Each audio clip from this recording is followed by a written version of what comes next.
still screen. It's fine. We just don't have any audio out there yet.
Welcome to the September 11th meeting of the Ames Community School District Board of Directors. Call the meeting to order and seek approval of the agenda. I move we approve the agenda as presented. Second. Moved by Briggs, second by Rosser. Discussion. Proceed to vote. All those in favor of the motion say aye. Aye. Those opposed say nay. Passes 7-0. Director Esposito, would you please read the mission statement?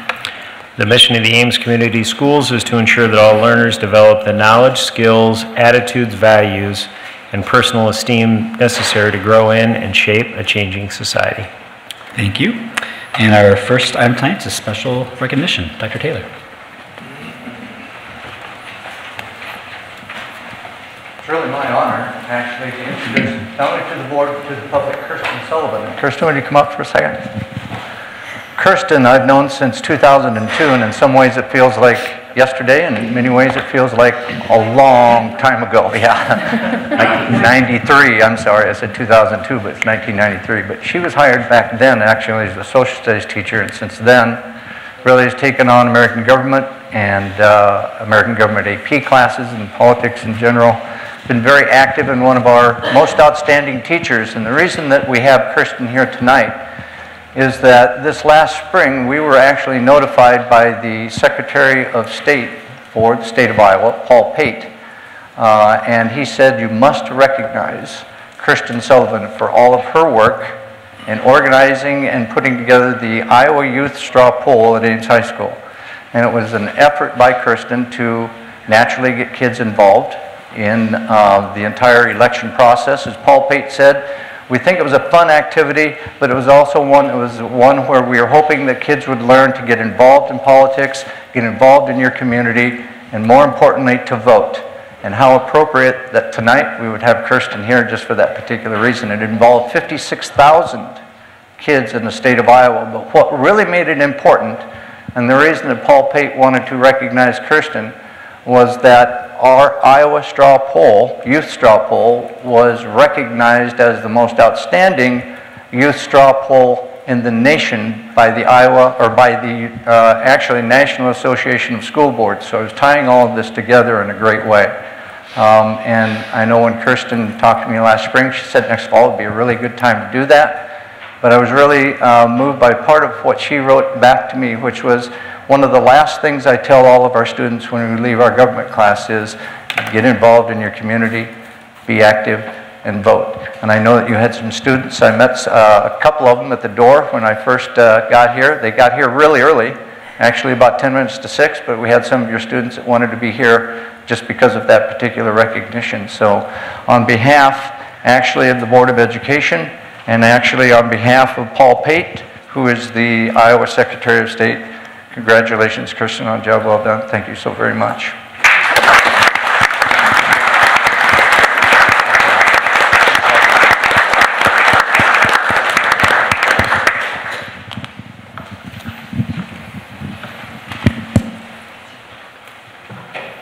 Thank you.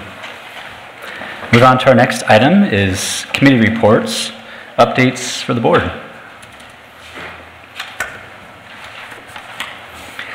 Since our last meeting, we did have a facilities committee meeting. A lot of that is recapped in the board exhibit. I'll maybe just summarize briefly each of those. So I think our conclusion with regard to the extension of 16th Street, or the extension of anything to try and help wayfinding at the new high school, we've probably taken it far enough to say, yeah, it's possible and nobody's unwilling. We just still don't know if it's a good idea yet. So waiting for the high school design to flesh itself out and then resume that, I think, is probably the right thing to do. We wanted to take every step to disqualify it if it was going to be disqualified, and so far it hasn't been yet. So that's how I'd summarize that. Secondly, with regard to Ames High, I would say we had a pretty good discussion, and I summarized it at the end by there's sort of two ways for the board to look at this. One way is that we can go with what we've got. So in other words, the study work that we've done, the community input that we've done, the design work that we've done, and if we go with what we got, we can probably hit the April time frame related to a bond vote. If, on the other hand, the board says, hey, we need to flesh this out some more, not to not do it, although I won't be on the board when that board makes the call, but if we need to flesh it out and get a more specific design that answers maybe a few more questions that would come up, that almost certainly puts April in jeopardy and then brings into play maybe next August and November. I'm trying to recall what the months were, but there's only four months a year that you can do it, September and maybe November. So I think that's what I would encourage all the board to be thinking about. Do we go with what we got, or do we need to develop it a little bit more and then take it out? But there'll be timing consequences and maybe reasons to do both. The go with what you got will be less costly because architects won't spend much time developing things. But you might not have answers to some things you need. By the same token, you'll invest more with taking it a little bit further. It'll just take a little bit more time to do, have some more input. So I summarize that way. Last thing, I think Bill had a really eloquent sort of all the way around the barn and back, and I think he and I are of a similar mind that it's time to go alone on the pool. Reading the Trib article, it didn't really sync that up. They updated it and got us both on the same page, and that was really the content of the meeting. It's probably just time to go alone. That would be our encouragement. But again, the next board will probably make that call, but I'll let you update that anymore. Well, Mike, I think you've done a good job of summarizing. I did go all the way around the block on the pool and explained everything that we'd been doing and all the frustrations. My greatest frustration with the pool is how can it be that in a city of this size, with the medical facilities we have, the educational facilities we have, the clubs, the programs, the beautiful neighborhoods, how can we not have a 50-meter pool with 300 or 400 seats? It just boggles your mind. I just don't understand it. And I got to looking at other communities, and you know how they do it? They do it in association with the university and the cities. And we can't get Iowa State to work with us, and we can't get the city to work with us. Both have refused, and have refused the university for several years now. And the city, although they keep bouncing it back and forth and talking about how they want to be partners, they really don't. So after going all the way around the block, Mike's correct. We either go with the swimming program by ourselves or we kill the program. Where we left it with the last consensus on this board was that we are still designing and we're looking for money to assist in running the pool. To the best of my knowledge, that's where we're at right now. We're still designing, we're keeping room at the high school to build the pool, and we're looking for money to operate it. I suggest for those that are running for the board, really get up to speed fast, because this is a decision that has to be made soon. So otherwise, Mike, I think you described it perfectly. Thank you. I was going to actually thank Bill and Mike. They've been on the facilities committee during the entire construction of our elementary buildings and the remodels of our elementary buildings, the high school stadium, this particular building, and have really led us through that along with our construction manager. But the thing that was really, I think, impressive to me is as we moved along through that, we established a timeline in 2011, and we met every mark all the way through that whole process. So it was with their leadership, and they're going to be sorely missed for sure. I think they have summarized the three issues for the upcoming board as we get into the fall that are very important. It's, I think, common knowledge that everybody knows we can build the pool. We just can't operate it because they have to come out of two separate funds. We can build it out of actually 1 cent sales tax, but the operation of a swimming pool has to come out of our very precious general fund. And we are currently somewhere in that deficit. If we were to have a 33 1/3 meter by 25-yard pool, it would cost us an additional $150,000 to $200,000 a year to operate a pool of that size. But I think our kids deserve it, so we're going to try and figure out a way to make that happen one way or another. And I was really pleased with the support that Mike and Bill put on that one.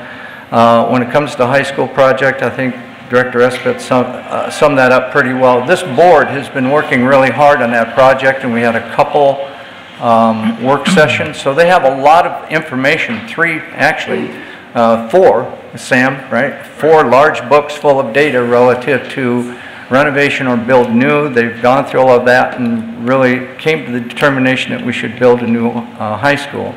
That being said, if we were to do that by next April, I've heard over and over and over, there's a lot of people in town who don't know much about the pool. That's my job between now and April, to get that information out.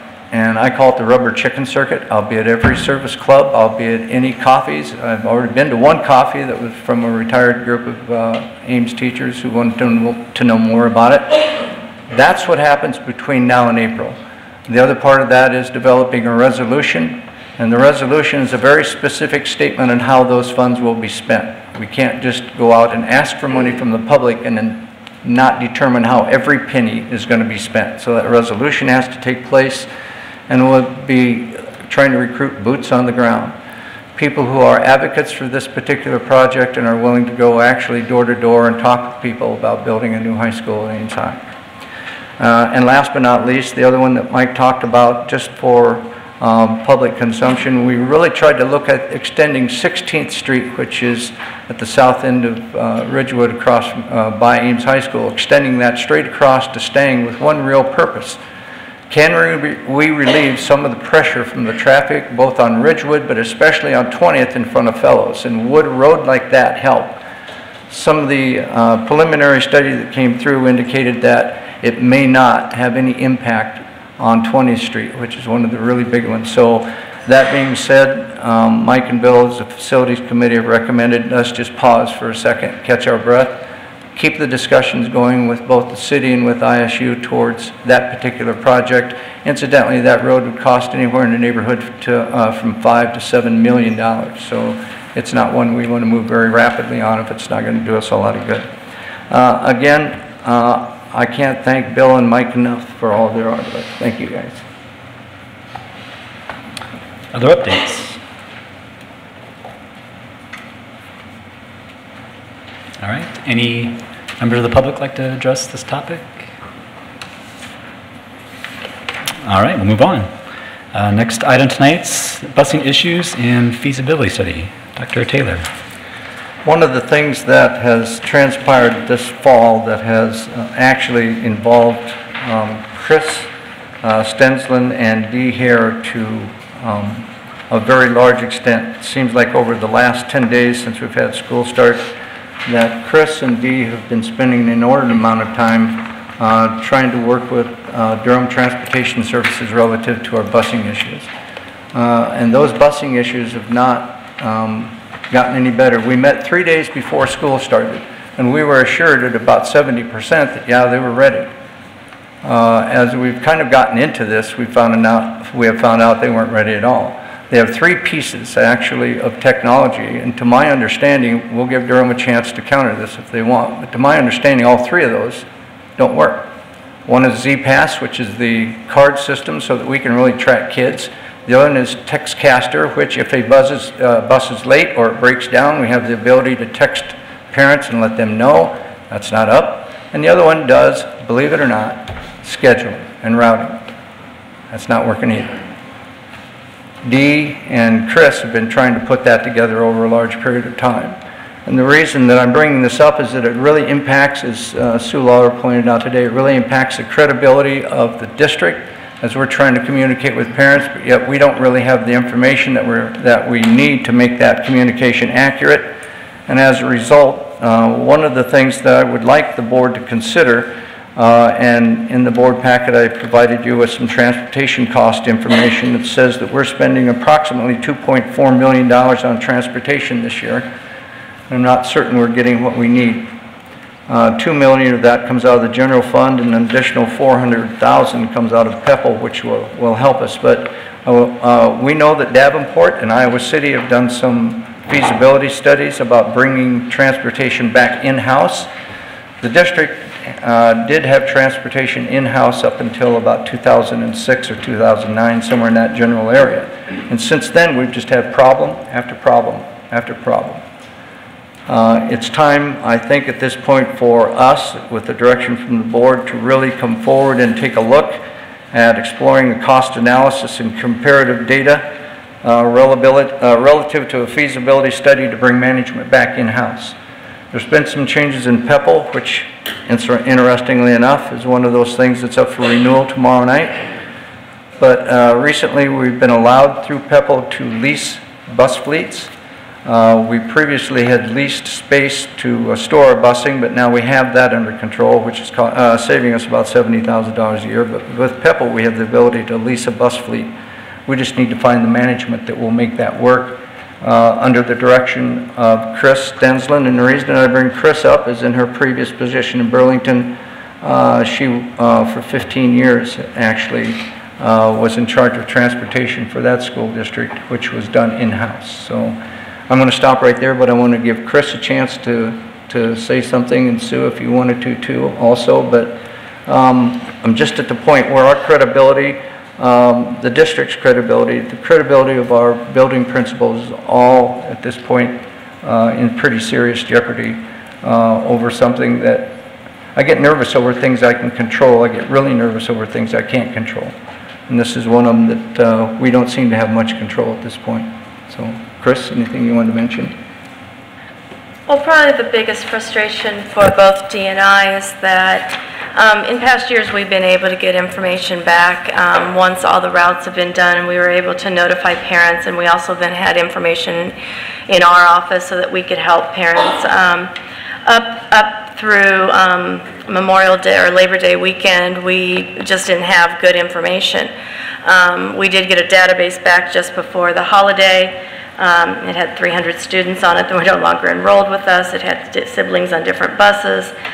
I've spent the last week or so taking lists that Durham did provide us last week and merging it with Dee's database to try to figure out who they had, who against who we didn't, who we had that they didn't, who we both agreed on but didn't have a bus number assigned, so that I could, because what I was hearing from the principals, at least for the afternoon routes, is if I just have a list that tells me what bus the kids go on, I can get the kids on the right bus. So that's what I spent most of last week trying to do, is merge the two lists so I could at least get the principals a list so that they could direct kids onto the right bus, hoping that once they're on a bus that they'd get home. It's just been frustrating because and I know there was the issue with the phones at first, but we've had a lot of difficulty getting through to Durham with Mr. Pearson coming in last week, and I'm having his personal cell phone, or his Durham cell phone. That solved a lot. I had a direct line and was able to get in, but it's just been frustrating, and we just felt helpless because there was nothing we could do if parents did call us to get them the correct information. And I know we have 3 levels of administration with Durham with us tonight. I think Sam Lassiter, who is our local manager, Jeff Pearson, who is a regional manager, and I believe Rick Klaus. I've never met Rick before, but we have them in the back row. So we're just not pulling punches. I think we need to take a real serious look at bringing this thing back in-house so we can actually have some control over making sure that we're ready to go every fall, and that for more than anything else, it's the safety of our kids. And we've had a couple situations that are on the brink of that safety issue for me. So what are, I guess, opportunities for the board to talk? What are you hearing from people, communicating with?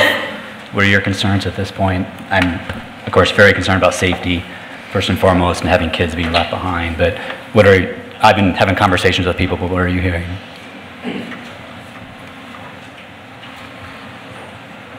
Frustration, lack of consistency. It's not even hearing, it's experiencing, because I've got kids who ride the bus. So,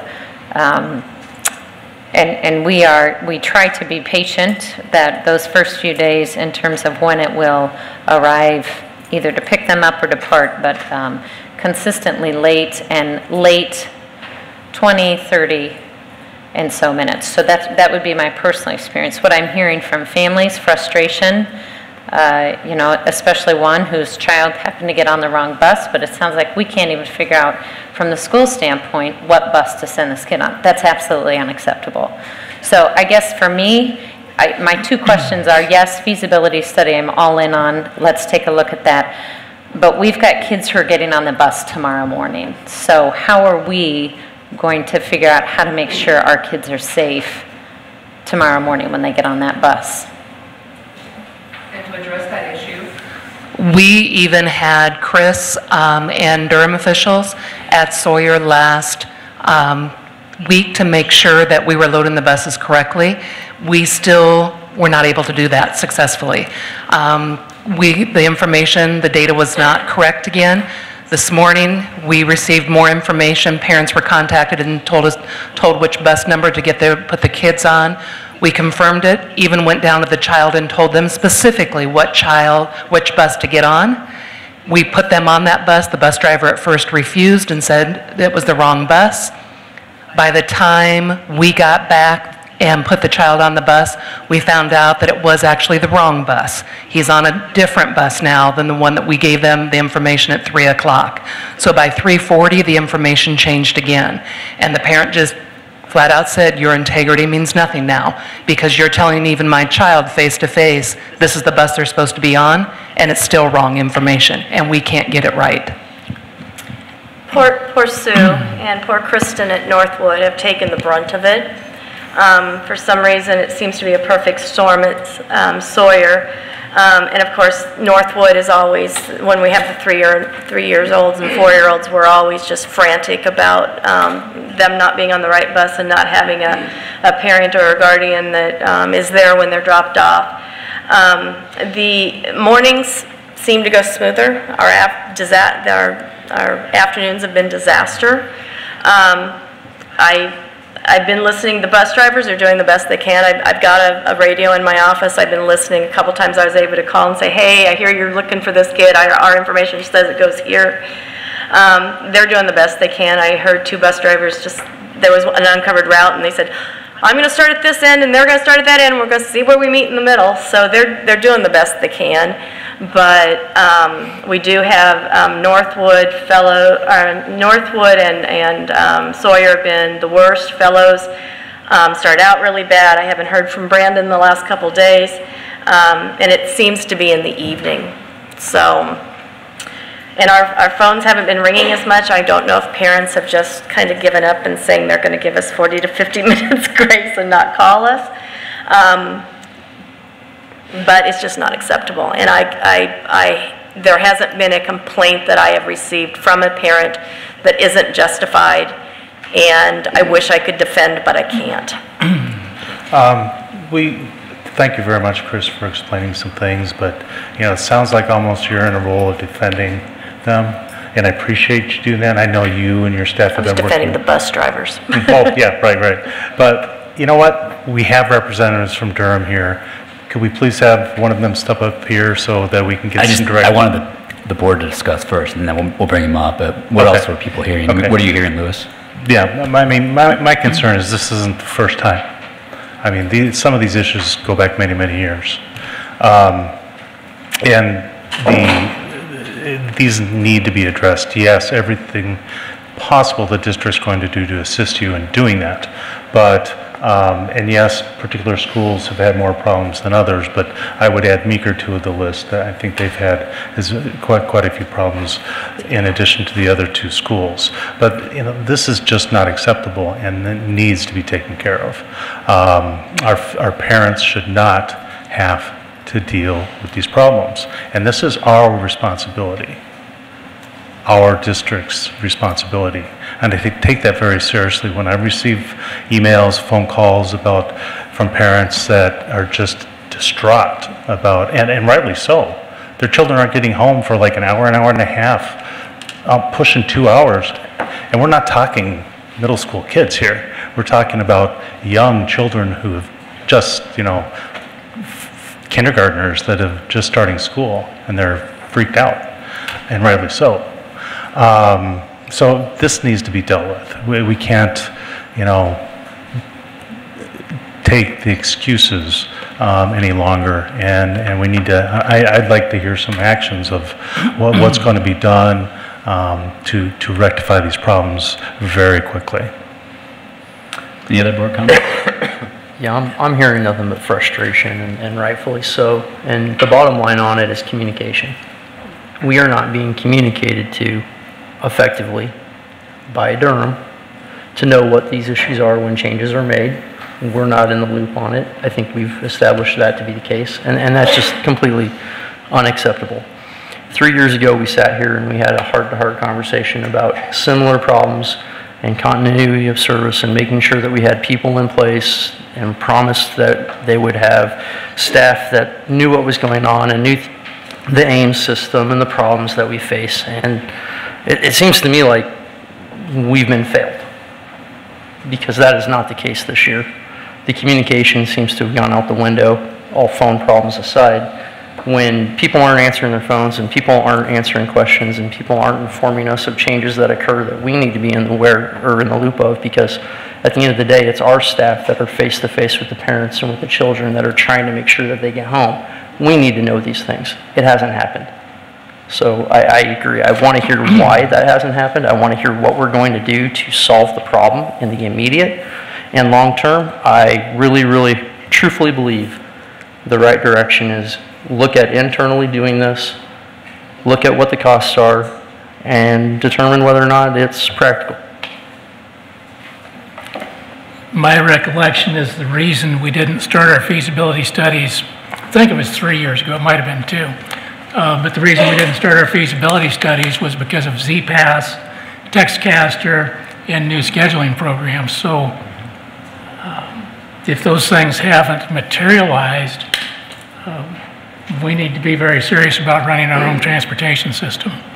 My recollection of Z-Pass was that even if we got into a difficult issue, for example, a bus is on a detour because of road construction, the Z-Pass still tells us where the kids are. We don't really have that right now. And that's what's really most important, is identifying and knowing where the kids are. I also understood that Z-Pass was going to be programmed so that the children got on the right bus. And if those things aren't up and running, we need to know why, and we need to discuss whether or not we should be doing transportation in-house. When we have that discussion, I won't be here, of course, but I've always thought that we ought to give high school kids SciRide passes. You know, I don't understand why they're part of the busing system. We reduce the numbers, we reduce the problems. So I'm definitely in favor of a feasibility study. As far as the Z-passes, Dee gets those from Durham each fall, and we send them out to the schools. We've had the discussion, we haven't sent them out because without accurate bus lists, it does no good for the secretaries to assign those Z-passes to students if we don't know which bus they're on so that it can register. So we haven't started the Z-pass because we haven't gotten the basic information of knowing what kid is on what bus morning and night. Any other comments before I open it up? Yeah, we just basically have, we have two completely different issues. It's two separate issues. I'm not sure if this shouldn't have been, no offense, on the agenda, it's two completely separate things. We've got 170 days left of school this year, and we've got to fix a problem to get through this, and then we also have next year and beyond as to what we're going to do as a board to fix the problem for the future. So, it is, but it sounds like we're discussing both. Which one do you want to start with? Well, let's talk about the current issues. We have time to work through long-term solutions. So I guess with that, Durham, if you want to come forward to kind of talk about how we try to rectify this issue and where we go from here. Yes, please. So the board of directors, Superintendent Taylor, I'm Rick. Is it on? There's a little on button here. Yep. You're good. Okay, you're good. There you go. Okay. Thank you. I'm on. Can you hear me? Yep. I'm Rick Klaus. I'm the Vice President of Operations for Durham for the central part of the country. I support our operations, about 87 locations like this. As Superintendent Taylor mentioned, he hasn't met me before. This is my first time to Ames, although in my positions with the company and previous companies over the last more than 10 years, I've watched the system here pretty closely. That's been my job. So the first thing I want to do is apologize on behalf of the company, that we haven't lived up to either your expectations or our commitments. Okay, so we will take accountability for that.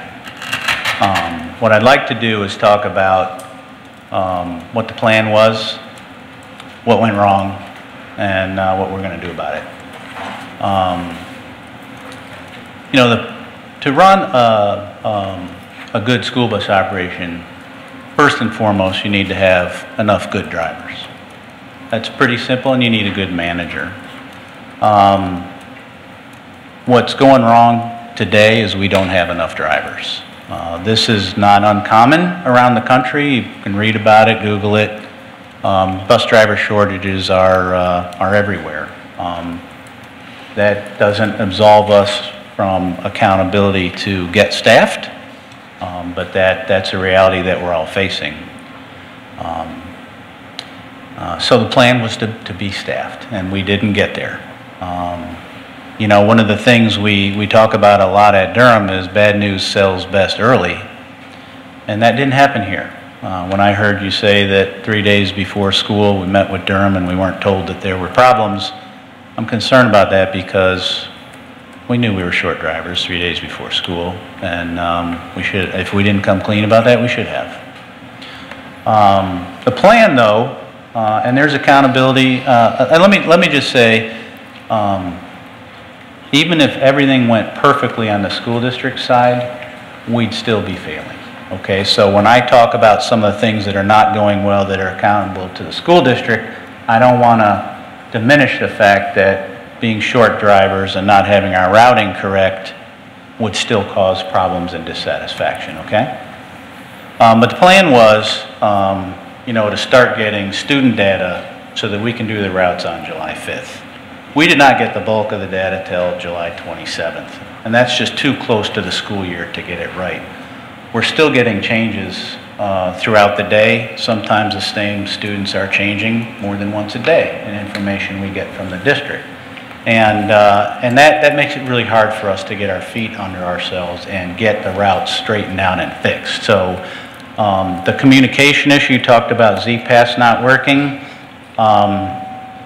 Z-Pass is really dependent upon good route lists, as Chris said, which we don't have, so I agree with that decision not to pass them out. But we have to have communications ability at the bus garage, which we don't have yet today. You talked about Textcaster not working. We're not able to notify the parents that buses are late because in our new bus garage, we don't have communication, right? We have a patched up phone system and we're working on MiFi's for internet service, which really doesn't give us the bandwidth that we need to use Textcaster. So that is not on us, the fact that we can't use Textcaster, okay? The routing, there's no reason the routing shouldn't be right. We had an individual that was responsible for that who we terminated on August 1st. And when we got into the routing with new people, the system wasn't set up right, and we've been struggling to fix that. We've had people in from corporate that are corporate routing experts that support our 275 locations. We have 2 of them here this week, and we're getting through every route. What we're doing this week is we're having every driver come in, meet with what we call a route doctor, and make sure that our Versatrans routing system is correct with lefts and rights and student lists and what time the buses are arriving at each stop, which is really mostly important in the afternoon, which I think Chris mentioned. That's where we're struggling more, is in the afternoon. So we plan to have that process. We have 43 routes to get all of them, sit down, each driver with the route doctor to get it entered into Versatrans correctly. That's probably going to take a week and a half, would be my best guess. We do have drivers in from other locations. We had 7 drivers. We're short really 14 drivers to be fully staffed with spares. We had 7 drivers in from out of town last week.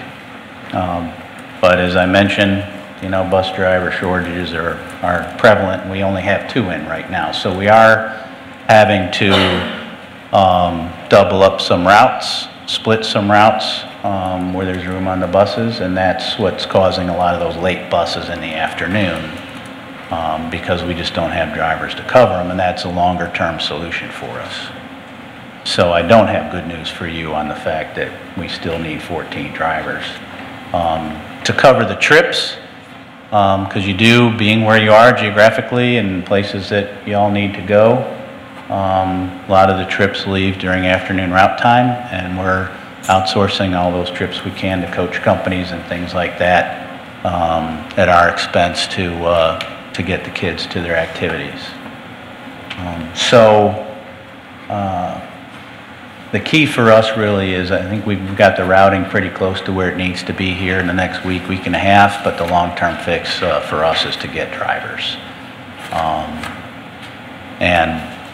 You know that unemployment here is extremely low, and we're going to have to think about doing some things differently to increase our pipeline of candidates. Right now, we get 4, 5, 6 applications a week. We've got 1 person behind the wheel.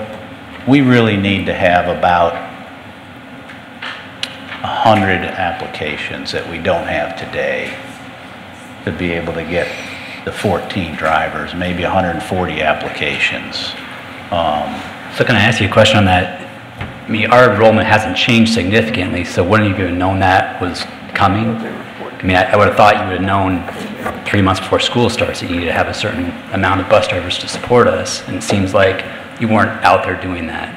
That's frustrating. We were out recruiting pretty heavily.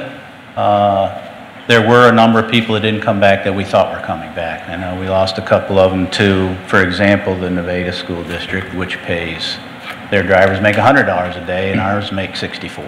Okay. So what recruiting efforts did you make in those 3 months, specifically?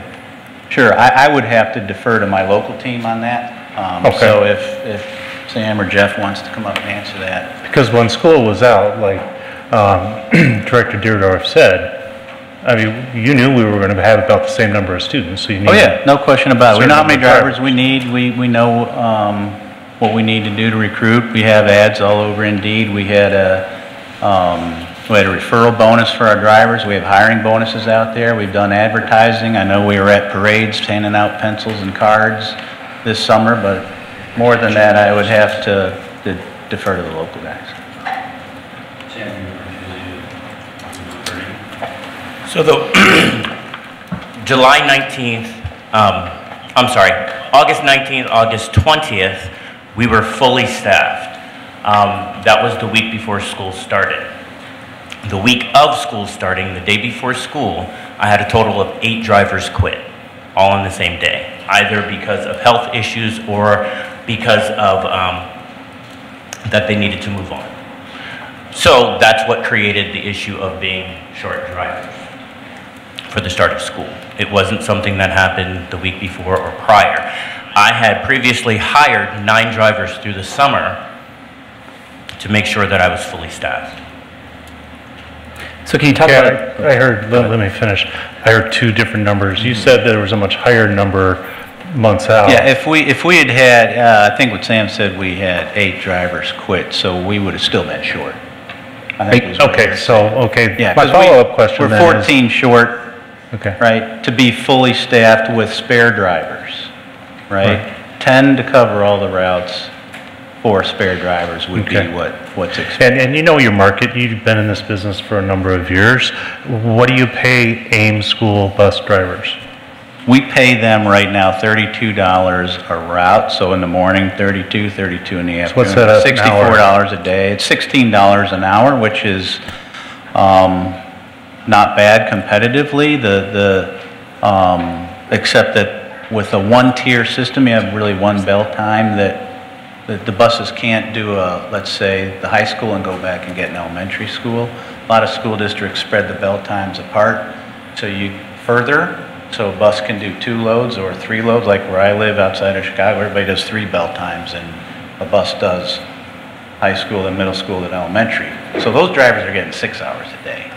Right, so the $16 is pretty good from an hourly rate standpoint compared to other operations in Iowa, but only getting 4 hours a day versus 5 or 6 means they're making $64 a day. Right, so the hourly might look good, but the reality is they can go to Nevada and make a heck of a lot more money per day.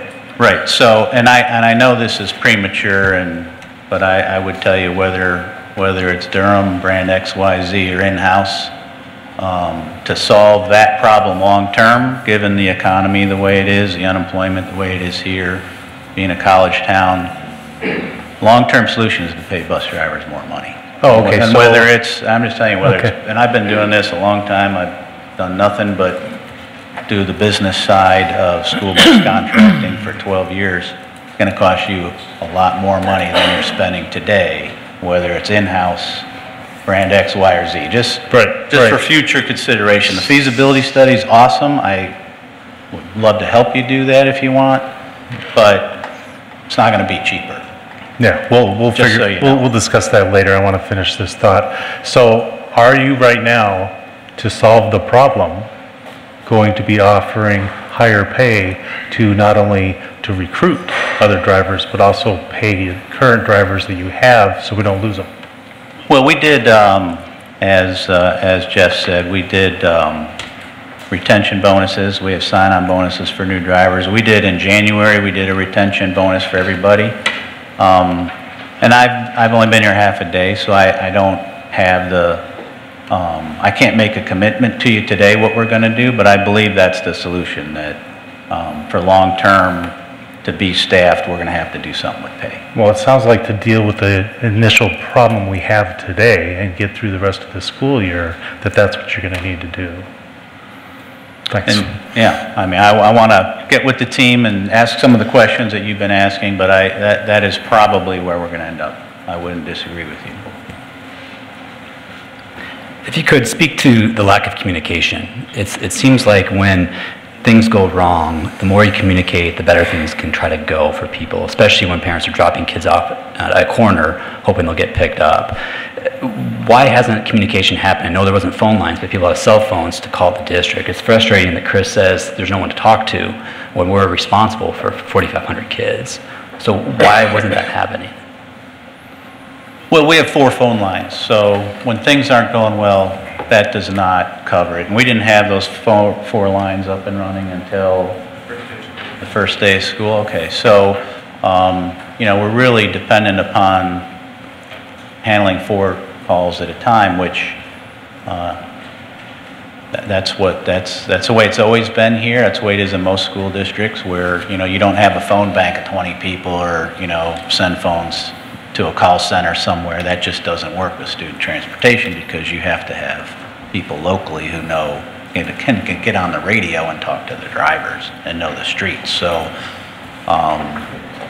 you know, when things don't go well, the calls do overwhelm the number of lines that you have. So a follow-up with that, we have parents here that are going to voice their frustrations in a bit. How are you going to communicate with them to provide them assurances that their kids are safe? Well, your kids are safe on the bus.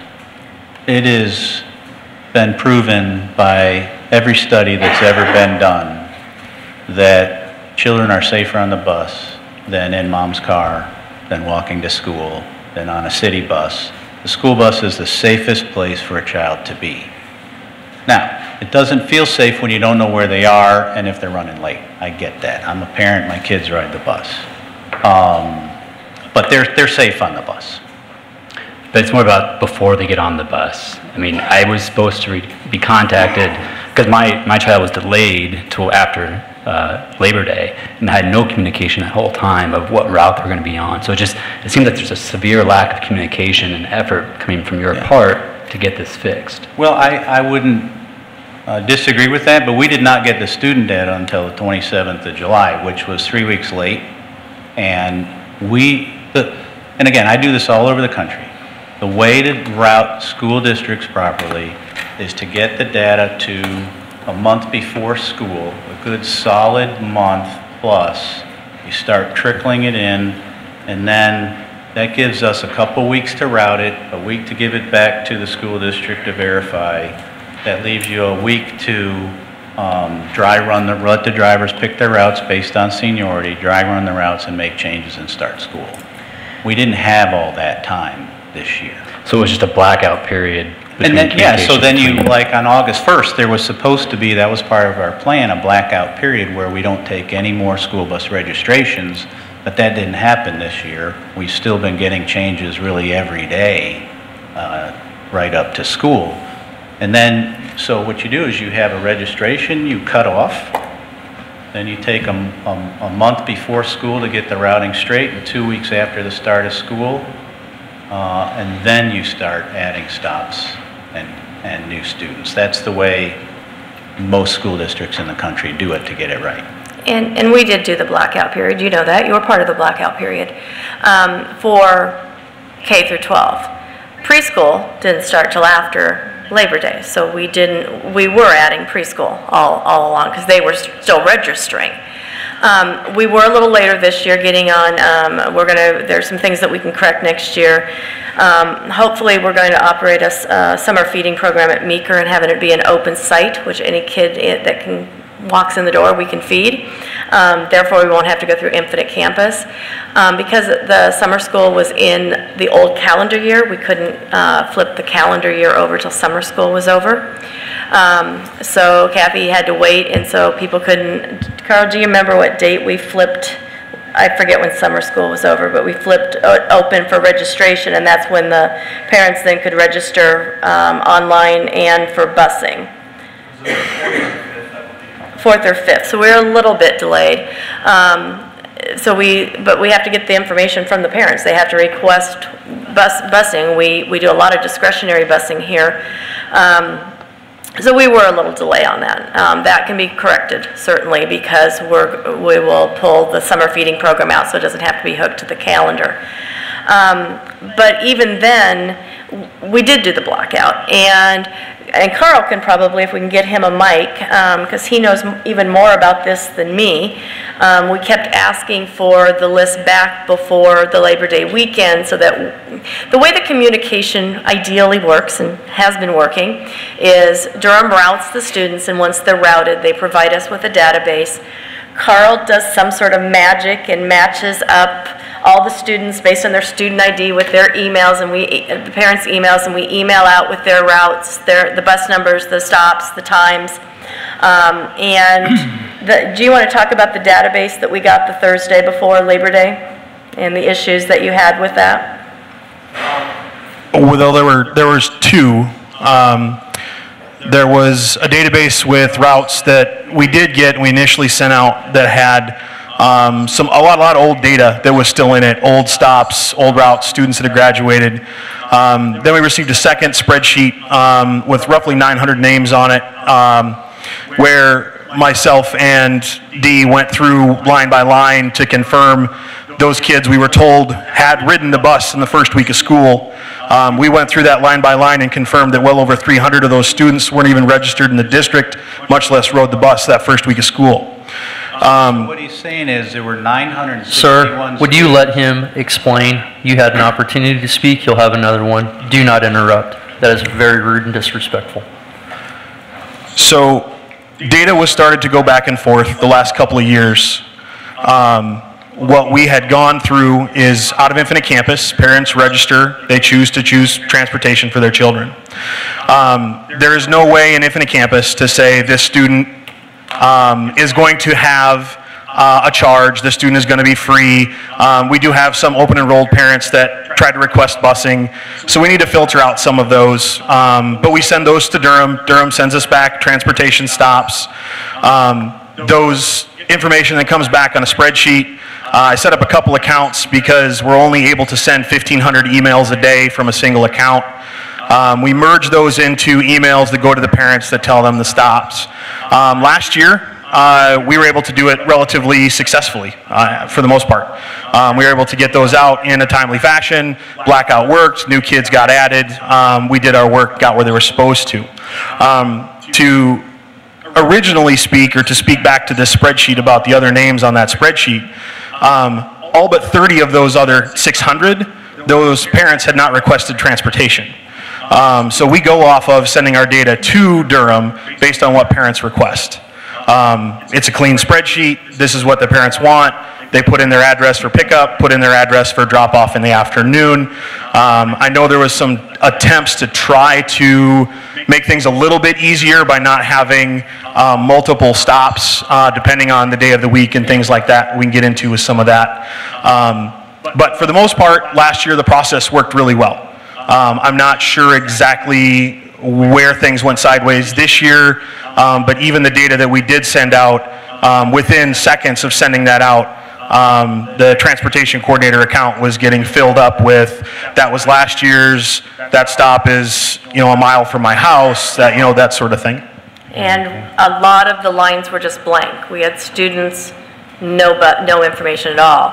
And as late as they got the information and the route, we got that as late, and Dee sent it out. And so a lot of parents just got blank information. So I appreciate this conversation, but it's all backward looking. I guess I want to know, to help Sue and all the principals and the parents especially, what are we going to do tomorrow? And then it sounds like in a week and a half things should be better, but what's going to happen for these 5 to 7 days for our kids? Should we tell them, why don't you have your parents take you? Or I'm concerned about what principals should be doing. Do you have any ideas, Sue, what you'd like to see?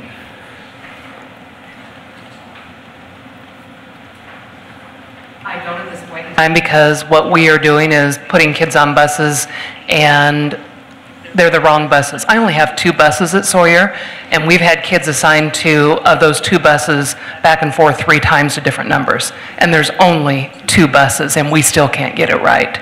So Dr. Taylor and I and Chris have done some problem solving. That's why I had Durham at the building on Friday and Chris, and we personally loaded every single bus, and the information was still not correct. And again, this morning or this afternoon, it happened again. So Sam, or one of you, what do you think should happen? I mean, how should we try to rectify this for tomorrow and then for the rest of the week? We have noticed their call volume is down significantly. We are not hearing complaints to the same volume. Yes, we are still getting complaints, but we are getting issues resolved day by day. It's not a fast process. It would have been better for the first day of school to be the way it is right now, but we're seeing drop off in calls and mistakes, radio traffic, so we are solving problems. It's not the speed that we would like it be, not by a long shot. Well, I think, what school are you at? Was that Northwood? Sawyer. Sawyer? You know, I think what we should probably do is go over there with our list, every student, what route we have them assigned to, and go through with someone at the school level and compare the lists. And maybe... Jeff and I did that last week. I guess one of the things I would recommend is that we have somebody on our site loading buses from Durham, at least for 2 to 3 more days, to ensure that we are getting it right, and then somebody sitting in our office, because we don't have the administrative assistant help either to be able to field all the calls, so that at 4:30, 5 o'clock, when kids are still not getting home, I've been over at meetings over here, and people are not getting phone calls answered, so we need phones manned in the buildings that are struggling, and we need people on site until we get notification that every child is delivered and secured at home, is what I need for at least a week. So the volume, what I've noticed over the last few days is the morning pickup and drop off at the schools has been considerably better. Not great, but considerably better, is my understanding. It didn't help today with some road closure, I'm pretty certain, that happened. But it seems to be in the afternoon, things start to get wonky at that point. Well, what happens in the afternoon, and I think the suggestion about having one of us there the next few days, we can certainly do that, is that if there's uncertainty what bus to put the children on, the teachers and the principals are going to do everything in their power to make sure the kids are on the right bus. They take that as seriously as we would all want them to. And that takes a lot of time. Mm-hmm. And when in doubt, they're not going to load the kid, you know, and which we applaud. That does slow things down a lot. Now, I was in dispatch this afternoon, all afternoon. I don't think we got a dozen phone calls today, and most of those were about, you know, there was a couple with a child, what bus were they on? There was one child who did not get on the bus, who was back in the school. There were a number of calls about parents that were late, and we'd already gone by their stop. Kids were still on the bus. We went back around at the end of the route and delivered them. So probably half of the calls this afternoon were what I would characterize typical start of school stuff, not as a result of our failure to route correctly. So to Jeff's point, things this afternoon appeared to be much better, much better than what they were. But we do need to get probably out to the schools and help with the lists and the lineups because if we load the buses faster, then the kids are going to get home that much faster, right? So as long as the information that we got from Durham last week is correct, we've matched our database to their database. I sent it back to Durham. We got bus numbers. Every elementary principal has a list by bus number, alphabetically by bus number, for the afternoon routes. This morning I sent the database for the morning routes where we don't have bus numbers assigned. I don't want that back because I'm not going to, if the kids arrive, the principals don't have to put kids on the bus in the morning. But if we can get that part solved and you can make sure that your database matches up and that we have every kid in the system with buses and get a database back, we can do what we're supposed to and get emails out to parents telling them what their stops are, their pickup times, their drop-off times in the afternoon, and that will help a lot with the communication. But that's the piece where I just want to make sure I, again, did that same process, went through every kid that doesn't have a bus assigned to them. I highlighted it, sent it over for all 5 elementaries. I haven't heard much out of middle and high school, so I'm crossing my fingers on those. But the elementaries and parents in elementary are obviously and understandably more concerned when their kid's 10 minutes late. So that would help us immensely if we could get information out to parents. I would caution that you not use as a measure of success the amount of call volume you get when you have self-admitted that your phone network has struggled. And I will tell you, as a parent, as a consumer, as someone who works in public sector, people will only call for so long before their frustration says, nobody cares. And then they'll reach out to other people in other ways, and they'll start complaining in those directions. So just because your call volume is down does not mean that you are going the right direction. I would encourage you to seek other ways to measure whether or not things are being resolved. Would you mind if I talked about a couple of technological things? Our telephone system, the new one, will be installed in about 2 weeks. We finally will get a circuit. Even though we had wiring coming into the building the day before school started, there was no circuit available from CenturyLink for us to use. So we've been waiting all this time for CenturyLink to deliver to that. They are still 2 weeks away from having a landline system. So we're working all wirelessly. That means that the textcaster can't work. We need a landline. So it's going to be still 2 weeks. I just wanted to make that point. In the meantime, our telephone system is not a system. It's 3 phones that are plugged into the wall that don't talk to each other. There's no hold button. You can't transfer calls back and forth. There's no voicemail, which is really a huge thing. Parents can't leave messages for us. So that's a big thing. And I appreciate that. We've been informed last meeting about the failure of the system to be installed on a timely basis as it was contracted, and we understand that. It's more the fact that, don't use that. Knowing you have these problems, don't use the call volume as a measuring stick for whether or not things are being resolved. Oh, no. It's just not a fair statement to make. No, sir. Some of those other technology benefits that you mentioned, when do you think those will be up and running? Like the Z-Pass and some of those other things Bill mentioned? The Z-Pass can work anytime, but clearly we don't want to use it until you feel like kids are on the right buses. Sure. Then you send out the cards. And then if you could talk about the other pieces, those 2 other pieces, I believe, or whatever it was, when would those be up?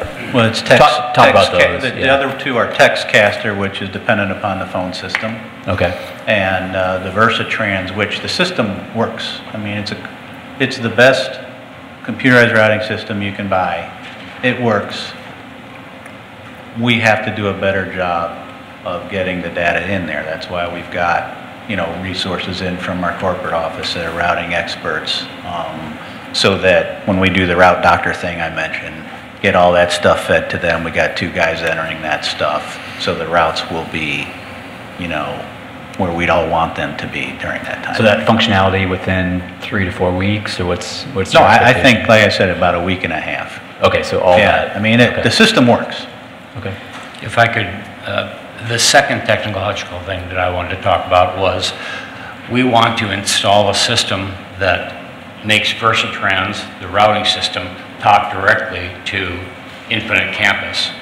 We've tested it in a number of places and it works. So that, because right now it's a double entry. We get our information off of there. A lot of the information comes from the district in usable form. Some of it we get off of Infinite Campus. But there is a program out there that we have tested that works so that it takes right from the Infinite Campus system that you input on and where all the kids are, and we get a daily download, a daily exchange of information, and Versatrans routes them. So that's something we want to put in here in the next few months.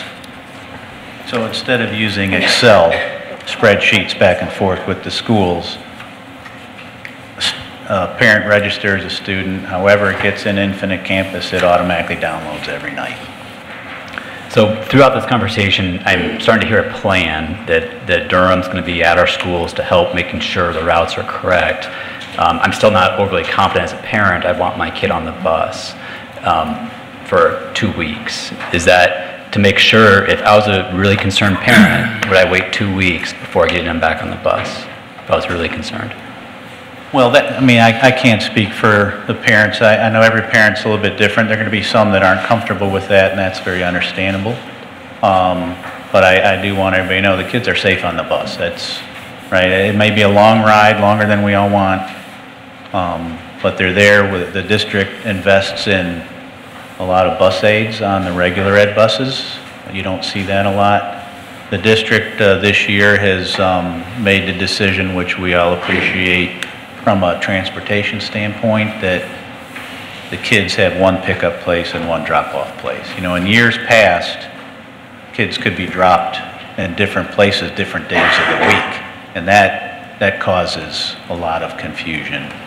So that kudos to the district for making that change this year. But if it were my kids, I'd put them on the bus. So from the district standpoint, are we good with this plan? Are we looking for more? I guess, Dr. Taylor, what are your thoughts? I'll open it back up, but I wanted to mention one other quick thing that didn't come up. Z-Pass will tell you where the kids are. Okay, it's a card that the kids swipe on and off the bus. The GPS system is different. It's called Zonar. We do have GPS on the buses. It works, so we know where the buses are now. So if there's a conception that we don't know where the buses are because Z-Pass isn't working, they're really two different things. So if we need to know where a bus is at any time, we can do that.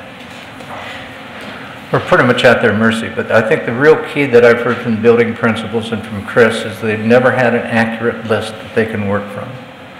So whatever we can do to get that as soon as possible, that's about the best we can hope for, I guess.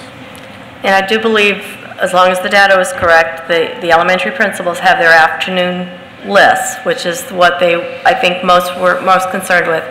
But the sooner that we can get, because when I sent the information back, if they didn't have like a morning stop, I just put what they had requested, which was usually their address, so it's not their stop. So we can't even take our list and merge it in and do the mail merge, because we're going to tell them that we're going to pick them up at their house.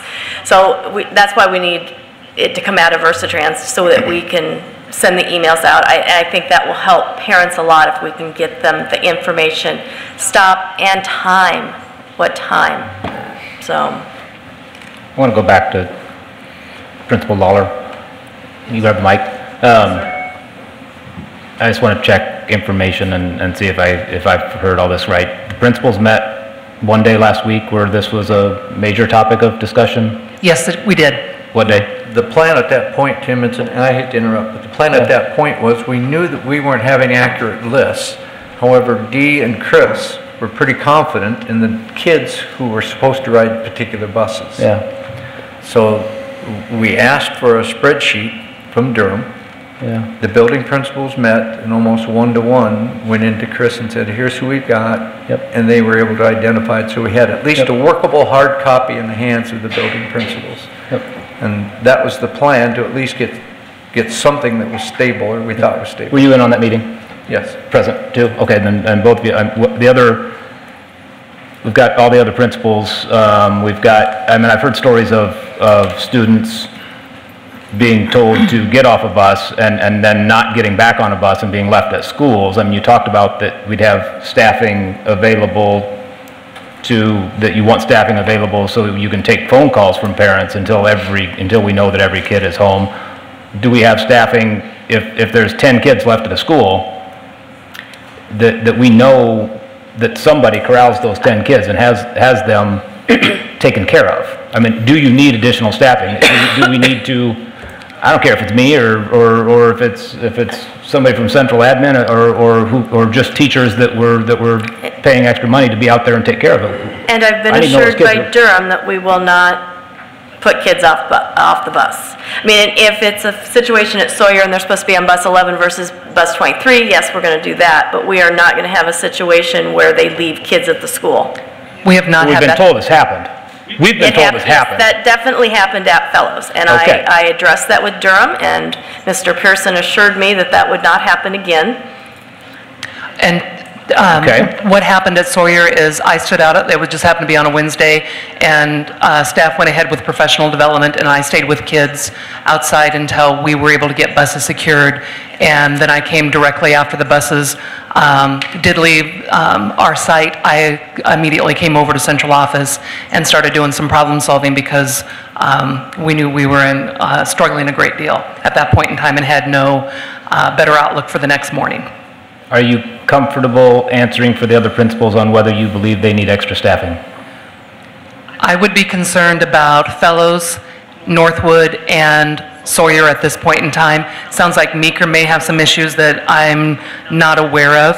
I just know that based on today's situation, I was back over at district office and we still had issues happening after dismissal time, and I wasn't able to answer the phone directly and being able to respond. So that's where I'm asking for if we could have those staff members from Durham so that they can answer the phone and ensure that students have all arrived before they clear out.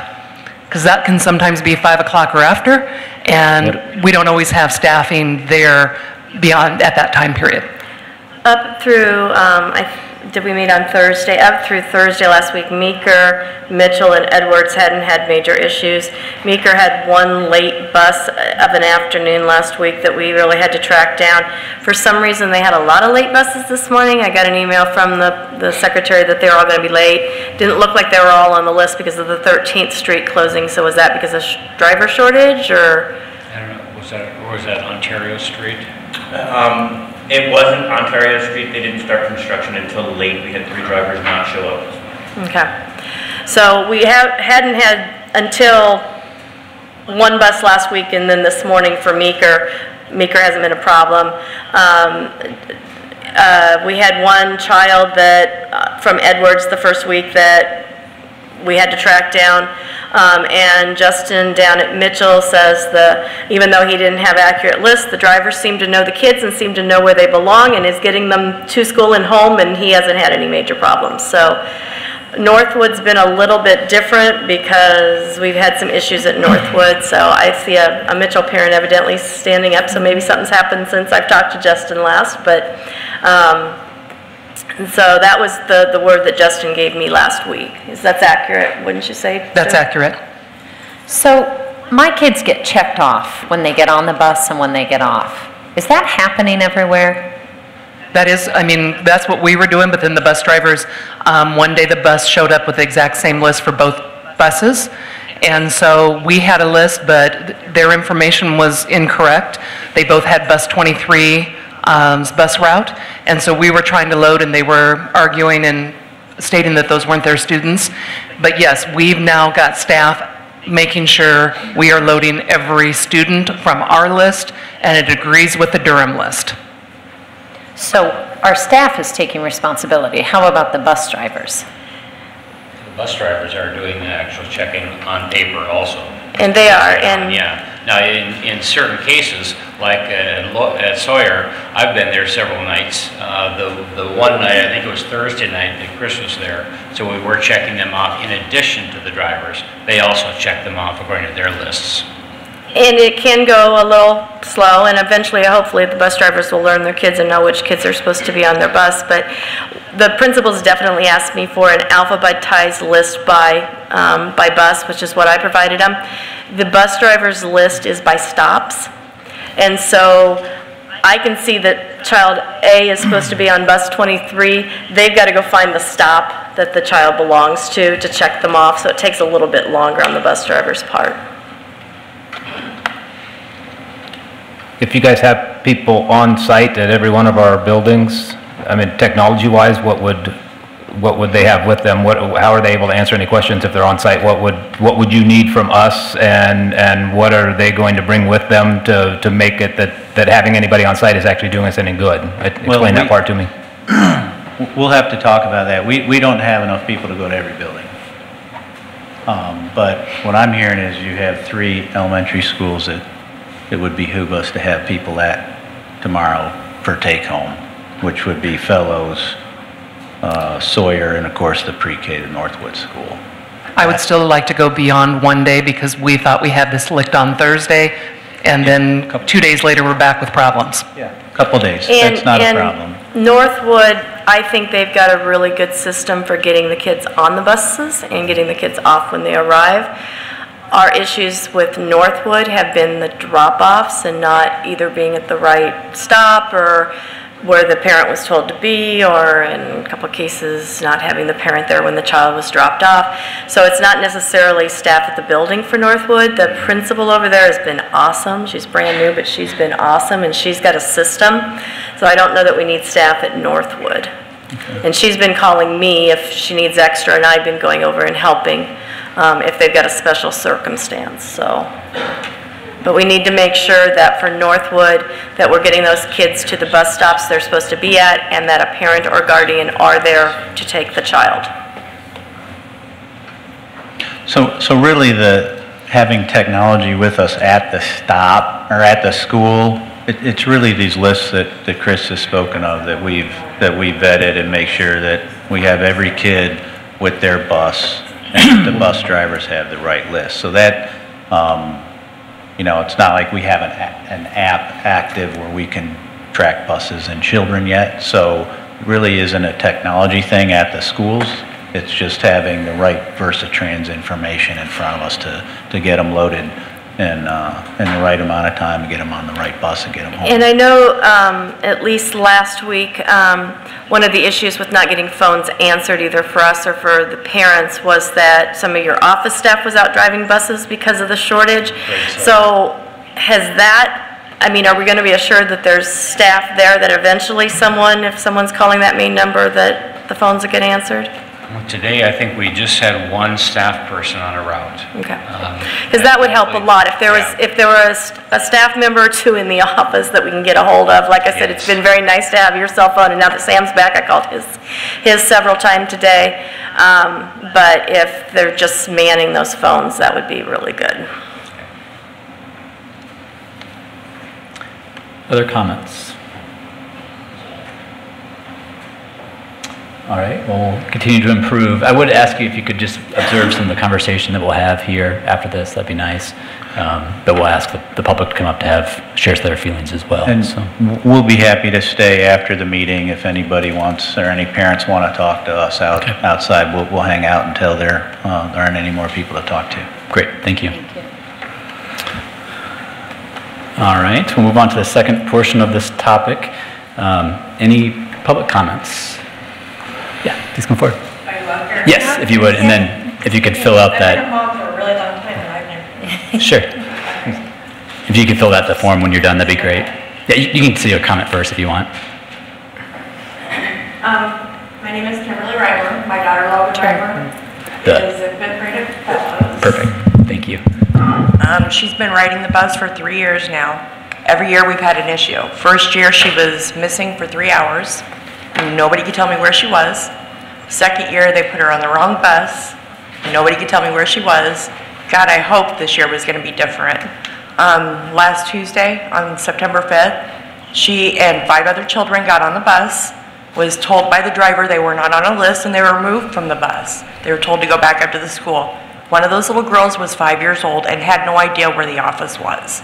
My daughter took her there. Everybody was able to get picked up, as far as I know. And while I appreciate your apologies and your promises that it's never going to happen again, something happens to my kid, how's that going to help me? How's that going to help any of us? Your apology means nothing if somebody had stolen my child. I don't want to hear it. I do not want to hear your apologies. I want to know what you guys are going to do to hold them accountable and hold them responsible, because my kid's safety, it's no joke. And I'm not buying it. I don't want to hear any more of this. It's crap. And then, you know, I guess I just want to throw in there that the one person, last year when they lost her, they put her on the wrong bus. There was one person, Jenna, who was able to help me out, and now I find out you guys fired her. Dumb. That's all I got. Thank you. Can I take this? Yeah, and fill it please, out? please. Thanks. Any other comments? Yeah.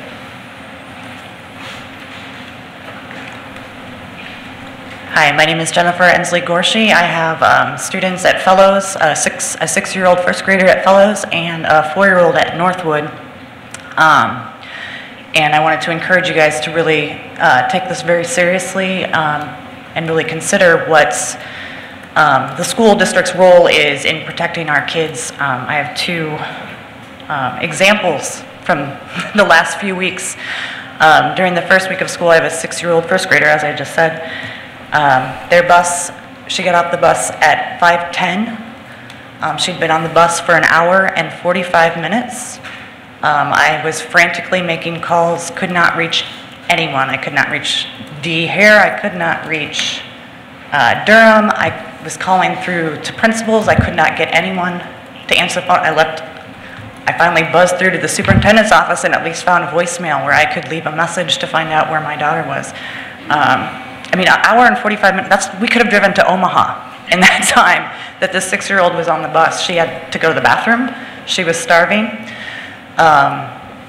When she got off the bus, she said that the driver didn't have he was a substitute driver. He apparently didn't have a list he had a list, but he was asking them where their routes were. My 6-year-old was to be dropped off at daycare. She knew it was on Northwestern, which is pretty good for being 6, and that not being your primary address, but I am completely blown away how a national company can send out a substitute driver without a route. Like, I don't understand where the route exists, if it is just in the driver's head, or how this driver, like, at what point did it occur to him to ask little children where they were going? Their stop is 12 blocks from Fellows, and she said she was scared when she was out by the airport during that time. When my 4-year-old started Northwood, I was terrified that this was going to happen again, and she would not know that her stop was on Northwestern. So my solution, along with other mothers going to this daycare, is to take time off from work so we can sit in our car and tail the bus so that we can either take our kids off the bus if it gets out of hand, or at least so we know what the route is. We don't know what the route is. Like, when my daughter is over an hour late for her stop, we don't know what the route is. No one's answering the phone. I don't have any idea of how to even, like, backtrack. I'm just driving around town trying to get a hold of somebody. And it's scary when it's little kids. These aren't middle schoolers. These are little bitty kids. And it's scary. Last week, we had another incident on Wednesday early out day. She was at Fellows, and the bus driver forgot to come, I guess. I don't know. She said they were 40 minutes. At least they got to go into the art room and watch some videos. But again, that's 40 minutes. No one notified us. No one knew where. As a parent, I didn't know where she was. My daycare provider has infants. She's having to be visible to the bus. So she's taking these kids. I mean, luckily it's nice. She can stand outside for 40 minutes. But it's insane. And I hope that you guys can really seriously think about doing something about this. The other thing I wanted to say is that how this affects the school district is there are people I know that have chosen not to enroll their kids at Northwood because of the busing issue. And I've taken that chance, and it scares me. But people are willing to not enroll their kids in what is a really great program, because busing in Ames is so ridiculous, and it's crazy because this is a national company. This isn't like I decided to open a bus company and print off a Google map or something. Like, I don't understand why we don't have routes. We don't know what we're doing. So anyway, that's all I have. Thank you. Thank you. Thank you. Any others wish to speak on the topic?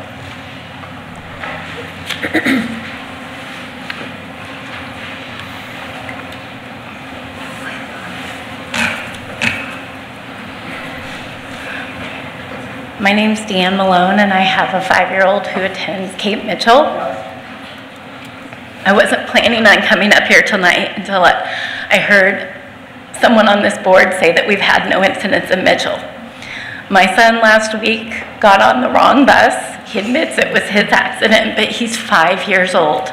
The bus driver did not take attendance. This was last Thursday after Dr. Taylor's meeting with everybody. The bus driver did not take attendance. At the end of the bus route, he had 2 kindergartners left over, 2 extra kindergartners on his bus. He asked my son what his name was. He said his name was Jackson Davis, and he would like to be let off at Play and Learn. And thankfully, the bus driver was able to verify that information and get him where he needed to go. And he assured me that the other little kindergartner was at school the next day, so I'm assuming that one got home too. But during this time, nobody would answer my phone calls. It was 4:30 when I found out he didn't get off his bus. No phone calls were answered. I called his teacher, who knew that he had gotten on a bus, but the buses had pulled in a different order. So she gave me the numbers of the 3 buses that service Mitchell, and I was ready to walk down to the bus lot and start searching buses had he not solved the problem himself. I don't think we should rely on 5-year-olds to be solving grown-up problems. I don't think that even a few calls today with some kids on the wrong bus and left at the school is an okay indication that we're doing a better job. I think one kid not where he's supposed to be or not where she's supposed to be is not okay. Again, this is not high school kids we're talking about. This is young children. Preschoolers, we didn't have a problem when he was in preschool. I agree with the previous speaker. Northwood's a great program. We didn't have problems because there's evidently a higher standard for those preschool kids. But these kindergartners getting on at the elementary schools are not at the same level as the 5th graders getting on there, and they need help. And the teachers and the principals there can't do it if they don't have the list. And, you know, I am concerned that you're saying that there's no problems at Mitchell because I sent an email to everybody on this board last week when it happened. So please make sure that we're not diminishing what's happening by leaving people off the list or saying we think it's okay at that school. Every child who gets on a bus needs to be checked off a list. Mistakes happen. I lived in Washington, D.C., and I commuted by public transportation for 20 years, and I can't tell you the number of times I got on the wrong bus or the wrong train. I'm not going to hold my 5-year-old to a standard that I couldn't keep as an adult. Mistakes happen.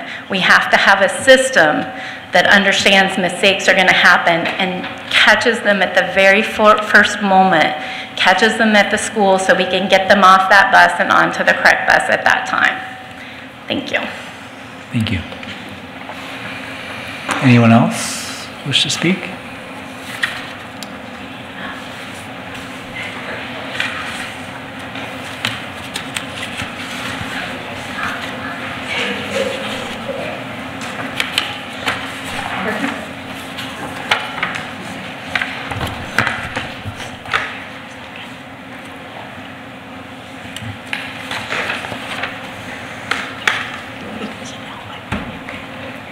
Hi, my name is Candy Macdonald, and this is our 2nd year in the district. Cassidy is a 7-year-old at Cape Mitchell. I too am shocked that there are people saying that there are no problems with Cape Mitchell. I'm new to school because I homeschooled my first 3 children. So I don't know what to expect on buses. However, I don't think what has been happening to my child should be happening. She has an invisible disability. You wouldn't know that. It's invisible.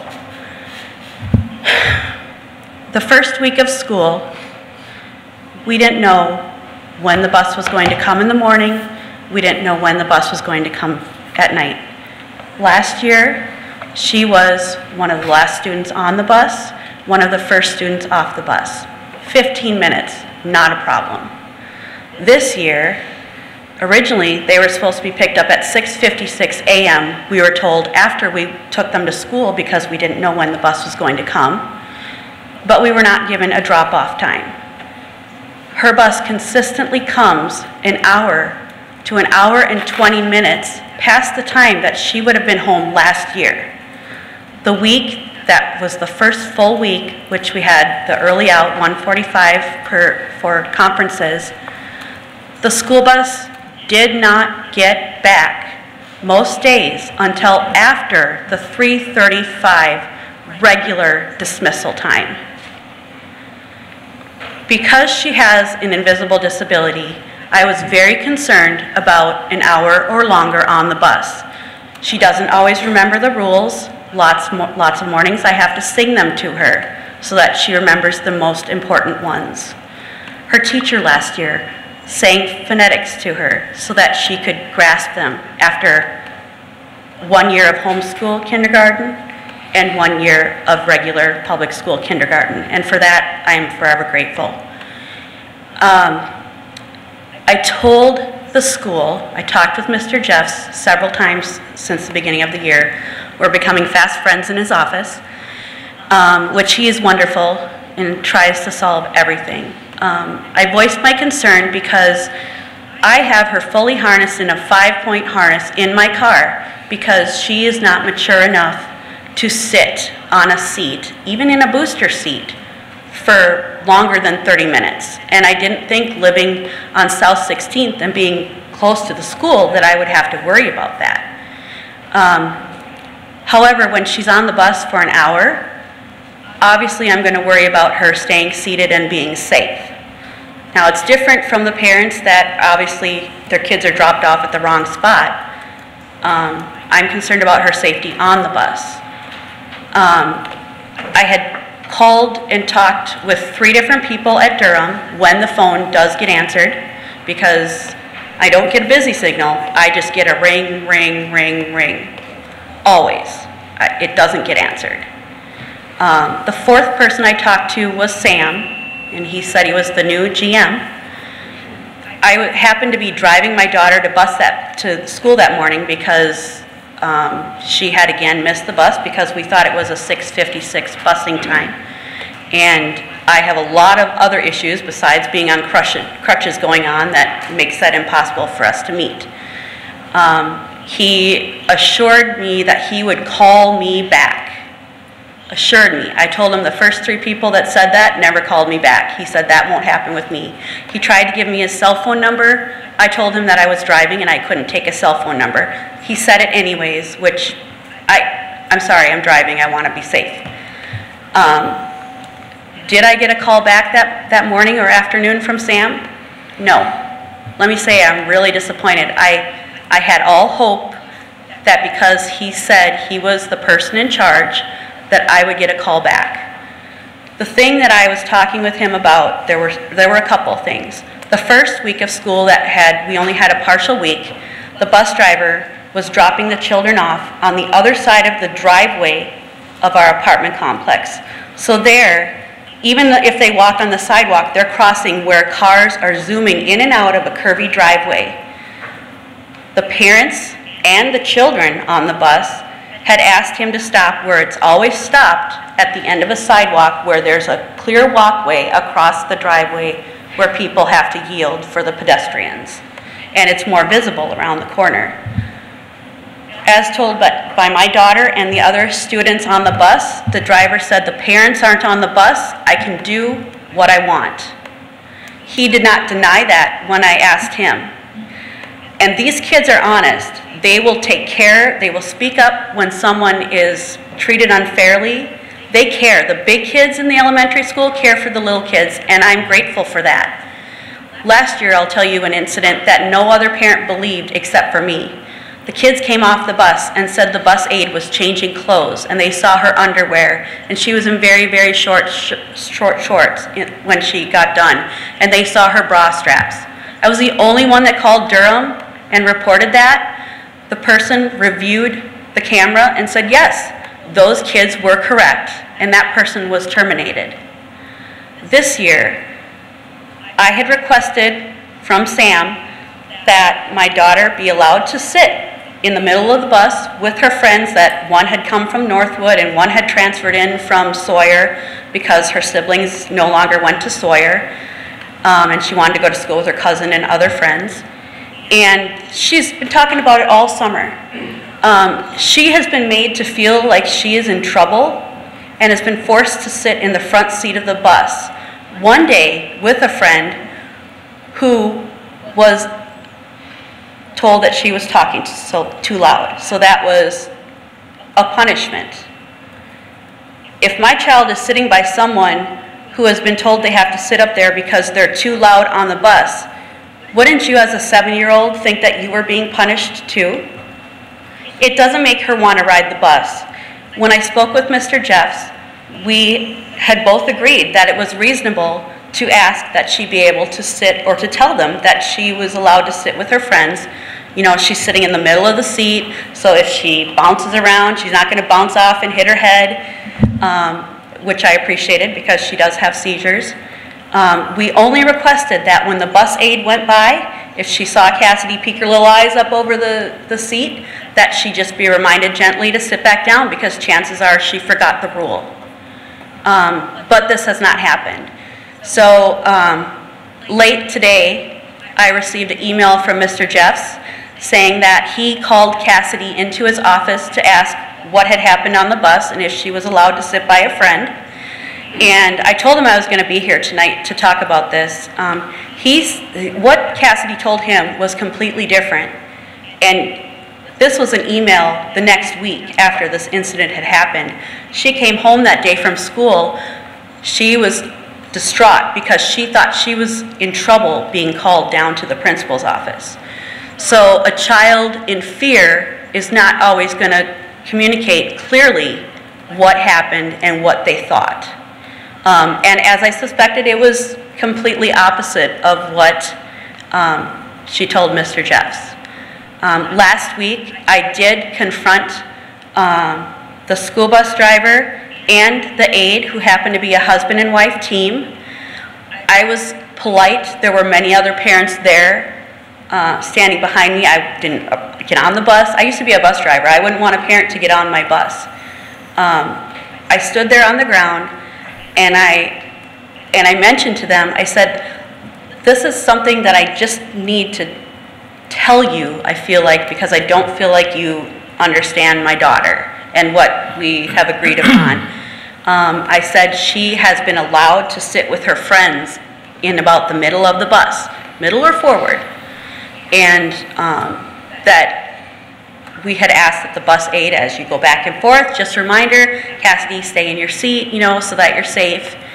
The bus aide and her husband, first of all, denied they were talked to by Durham. Second of all, they denied that they were talked to by Mr. Jeffs. He got on the school bus the second day of school and physically told them this.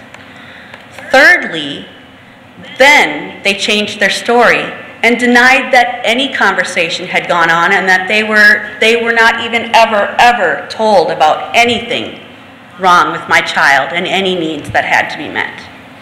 I'm sorry, but I'm going to believe the principal, who I've at least got a year with and has been very helpful since coming into the school district and having a child with a disability. She doesn't want to ride the bus.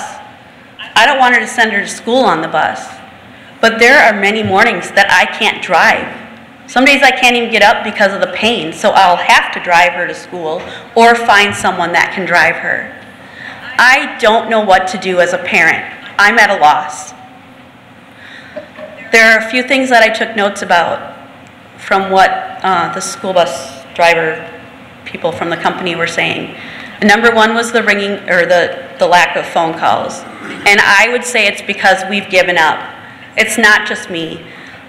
There is a Facebook group just for parents in Ames that have Durham bus problems.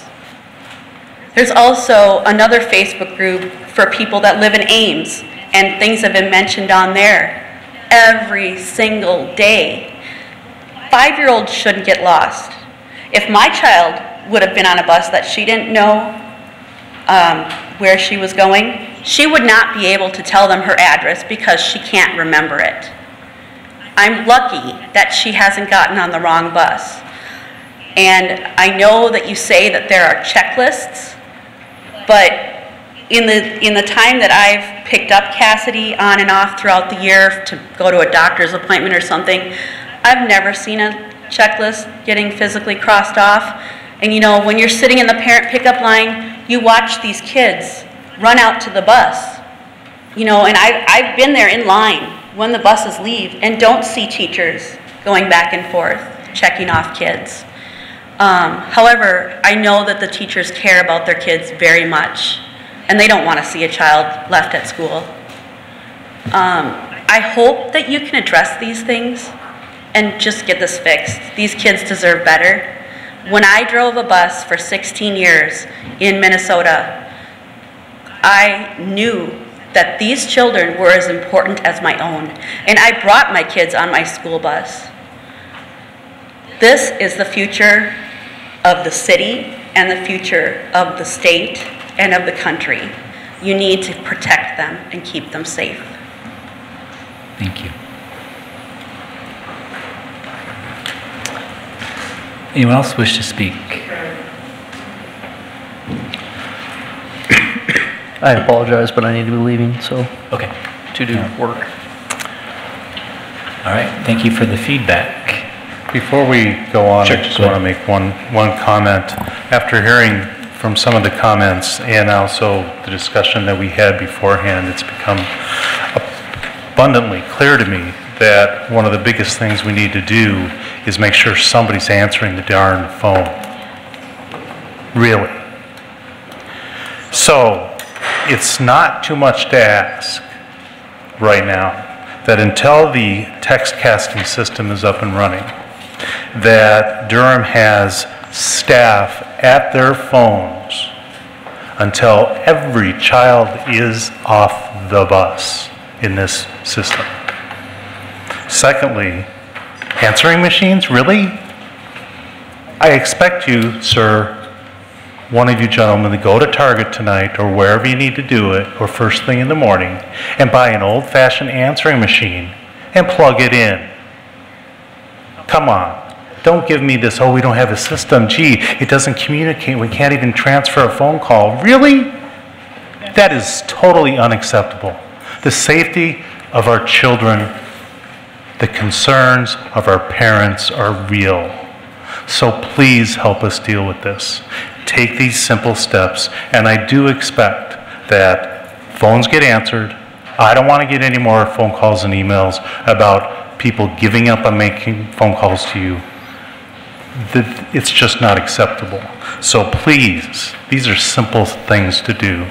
And I think with the assistance of the district, this communication issue can be resolved pretty easily. Thank you. I would add, I think we should add an agenda item for next board meeting to have a follow-up on how things are going. So if you could be present for that meeting as well, I'd appreciate that. All right. I just have one quick question. Dr. Taylor, is it possible, one of the themes I've heard is children on buses and being on buses a long time. And I want the parents to know, I feel for you, because when our bus is 30 minutes late, we are texting everybody in our neighborhood to find out where our kids are. And if I hear a siren in that time, I'm a mess. So I feel for you in that. Is there a way the district can take a responsibility for if a bus is a certain amount of time late, that we can have a notification so that we can send out, even if it's in an infinite campus message to everybody, to say, bus 4 is late. If it's past what is that threshold, so that our parents clearly understand if the bus isn't there by a certain amount of time, we're going to get some sort of a notification. At Sawyer, that is in place, and that's what we have been doing for each day that we have been late. Okay. If that's a direction we did want to go, we can't do obviously route-specific information, but we do have any number of emergency communication tools in place that we could use. We could put it on our website. We could push it out to those parents that have our district app installed. The only thing we can't do is target it to only parents of children on bus number 4 or bus 37. But if that's something that we knew, we could easily get that communicated out between Dee, Chris, Eric, and I. But it seems the Textcaster system is not going to be up and running for 2 weeks, so if we have to ask the rest of the school district to bear with us, if there's extra emails, I think that parents would be willing to alleviate some of the clear anxiety and frustration by parents to say, this is the bus that's running late today. Does that make sense? I'd rather hear about it that way, yeah. I mean, if it goes out on our Twitter feed and our Facebook feed and every piece of social media we have until we have this corrected, I'd rather know that even if it is just one bus, I mean, we're better off broadcasting our mistakes than letting everybody else broadcast our mistakes. We need to tell them. They need to know where their kid is. I'll echo what Elisa just said. I had the luxury the entire time my kids were in elementary school just because of my job. I mean, I had the luxury to come and go as I pleased, and I picked my kids up every day when they were at elementary school. Most people don't have that luxury. It was a ridiculous perk to a good job, right? And at the middle school level, I had them ride the bus to my place of employment, and that is where they got dropped off. If they weren't walking in the back door of my job within about 10 to 15 minutes, I was wondering what was going on, and we're talking about 8th graders. And I was wondering what was going on. We're talking here 5-year-olds. It's not acceptable. I do agree. Just Googled phones with hold buttons on them. They're $19.24 on Amazon. Buy 3 of them. Some of these things are that easy to fix, and it's not a lot of the things that we're talking about. There are simple fixes that move us a big step in the right direction. So get them in place. I believe we can target a building, which is what Sue has been doing through Infinite Campus. But so if she has a bus late, if it's number 13, she can send an Infinite Campus out to all parents at Sawyer. It doesn't have to be district-wide. But we need to know that's happening, and at this point, we don't know until parents start calling us and telling us the bus is late. So we'll have to have communication from Durham if buses are running late. And will that be a procedural rule in every building that is just implemented via you to your principals, that somebody is doing that, broadcasting that at every building? Can we target from the district office? Thank you. Can we target buildings from the district office, or are we limited to everybody? No, we can target specific buildings if we need to, yeah. Okay. But only with the email portion of our communication tools. The website and our district app and things like that, we don't have it set up to do building-specific communication at this time. Okay.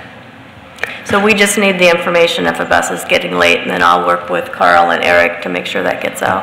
Can I just add something?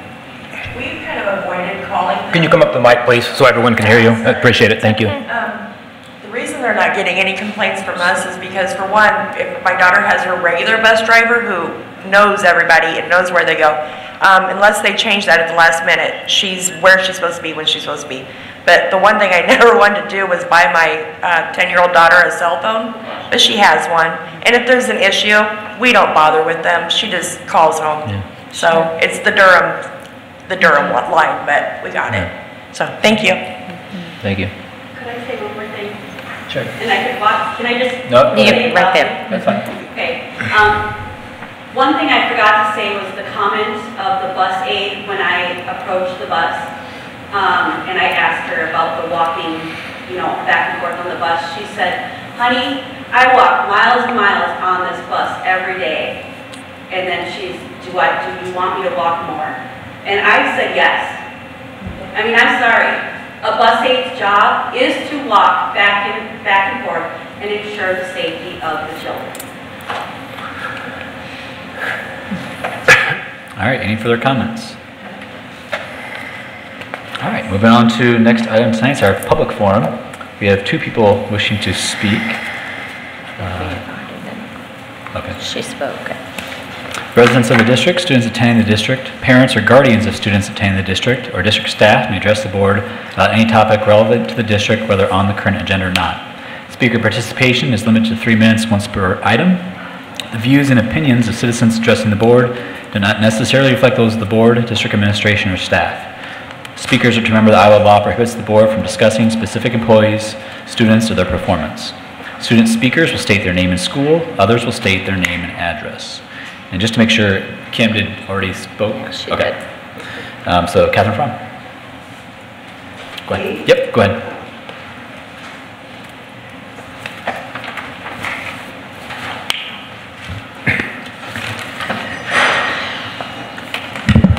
Well, after all of this, it's hard to bring up another subject. Since I lived in a rural area, the bus was fairly not a problem since my children rode the bus, but sometimes the bus went in the ditch. One time everybody was in my living room for a while, but those were understandable winter problems. And I'm sorry about the problems these people have had, since I don't think the bus system has been very good for an awfully long time. I'm talking about another topic. I'm no stranger to this table. I'm Catherine Fromm. I was born in Southern California and grew up with people of Mexican descent. I went to UCLA, where I was one of the people in an auditorium who saw the great Malcolm X. So I always say that wherever I am in Ames, there's always one person who saw Malcolm X. I know a lot about the problems that minorities have faced. I teach school in Escondido in the winter, and I spend a lot of time with children. I feel that the program you've devised for African American children, an achievement gap, is probably fine for those individuals, but I'm not convinced that this is what the board should have done. I watched the tape of the meeting and I felt that the discussion was dysfunctional. Mr. Rosser here offered an amendment which would have included students of color, and you all acted like he had asked that you step onto Mars or something. I'm not sure that your action is legal. I'm not sure where the money is coming from. If you're using at-risk money for this program, it is illegal. And I know what I'm talking about. I was on the committee under Clemmy Jackson. We have students with problems. We have minority students, and we have white students. And I believe we should be handling all the problems, and we should have a holistic approach to this subject. And I believe that's been suggested by other people. You don't just call around and say you've checked this out at Colo or Gilbert or somewhere. If you didn't check with Iowa City, if you didn't check with Davenport, if you didn't check with Des Moines, who have equity officers. Now, we may not be a big enough district to have a full-time equity person, but you need more research into this topic. You haven't done the research. And you might even, I left my book on the table, but you could even try reading a bit all as individuals and find out more about the situation for these children. Secondly, I think you crafted a response based upon what somebody at the university could do with the research project. We're going to have 3 years. He wanted 4 years, starting with the school board, then with the teachers, then with the students. This is inadequate, and you should be ashamed of yourself for doing this. This is not the way to approach the problem. We had parents come in and talk about the problems for their children. You don't get after the problem in 3 years. I don't know who sits on committees who interview people that are going to be hired in this district. I don't think we can hire elementary teachers who want to ignore a black kid. All right? You don't do that, not in this day and age, and certainly not if I could stop it. I think that the principals who you apparently are now giving a lot of authority to address this weren't addressing it prior to this time, so why are they going to address it now? You don't hire people who just came from little towns and got a degree at Iowa State. You try to hire people with some diversity of experience, some people who've taught in an urban place. This is not a little rural town, and you keep, God only knows why you've all tried to hire people from towns I've never heard of. And this just happened, I think, this year. These problems have to be addressed. I also have grandchildren with learning disabilities, so I have a lot of sympathies for the people who've spoken here. And so you all have a lot of things to address. But you all ran for this board. Nobody coerced you to do this. So you can spend time adequately to address the problems we have, even if it takes more of your time than you might have felt necessary. And I think the fairer way to approach this would have been to have had a resolution for students of color. And I'll sit here and, of course, advocate on behalf of any Hispanic kids in this district, because I, of course, came from a place where my grandparents sheltered these people all the time. And I give scholarships at a high school, and I think some undocumented kids have had my support and will continue to have my support. And I think you all need to wake up and try to run a school in the 21st century, or schools. Thank you. Thanks, Catherine. All right. Anyone else wishing to speak? Public forum? All right, we'll close the public forum. Next items, consent. I'll take a motion. Move approval of the consent items as presented. Second. Moved by Rasmussen, second by Esposito. Discussion. Got minutes from the meeting from August 21, claims and payroll from July, the personnel report, gifts to the district, and again I would point out that we did have 5 more gifts to the district towards the demolition of Old Edwards. That included cash in the amount of $50 from Mr. and Mrs. Anthony Belinsky, $50 from Deanne Brill, $100 from Perna and Chandra Kuntla, $2,000 from Brian and Stacia Seward, and $100 from the Ames Ford Lincoln dealership towards that demolition.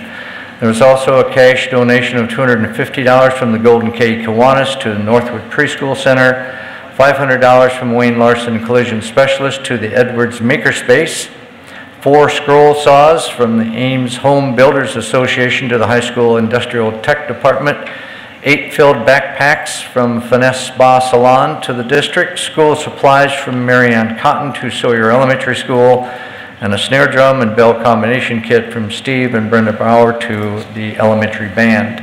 You'll also notice that there are 3 contracts and agreements. Oops, I should say these individuals will most certainly receive a letter from the district of gratitude for their gift. Going back, we have 3 contracts or amendments for the preschool partner agreements, the Children's Theater, and Panorama Software Pilot at Sawyer and Fellows, and continuous open enrollment applications. Any further discussion? Proceed to vote. All those in favor of the motion say aye. Aye. Those opposed say nay. Passes 6-0. Item 12. I move the board approve donating the old AHS marching band uniforms to a school in need to be determined as outlined in the agenda form. Second. Moved by Rosser, second by Rasmussen. Discussion. New uniforms look awesome, and it's great that we can help out some other kids that need something. So. Ditto. Proceed to vote. All those in favor of the motion say aye. Aye. Those opposed say nay. Passes 6-0. Item 13. I move the board approve the disposal of the old components of the first and second edition Fontes and Pinnell benchmarking system. Second. Moved by Franson, second by Rasmussen. Discussion. Proceed to vote. All those in favor of the motion say aye. Aye. Those opposed say nay. Passes 6-0. Item 14. I move the board approve final acceptance of the work for the Sawyer Elementary fascia and soffit project completed by Modern Builders, Inc. in the amount of $128,795. Second. Moved by Esposito, second by Rasmussen. Discussion? Motion approved, Sue? Looks good. Good. Any parent comment? Parents have appreciated it. They were wanting that cohesive front of the building, so they appreciated it a great deal. Great. Proceed to vote. All those in favor of the motion say aye. Aye. Those opposed say nay. Passes 6-0. Item 15. Move the board approve the new open enrollment applications as presented. Second. Moved by Rasmussen, second by Esposito. Discussion? Proceed to vote. All those in favor of the motion say aye.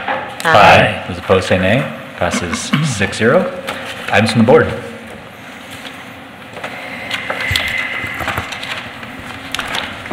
I had the great honor of attending the high school game on Friday night, and I just really want to thank Judge and whatever other staff helped him.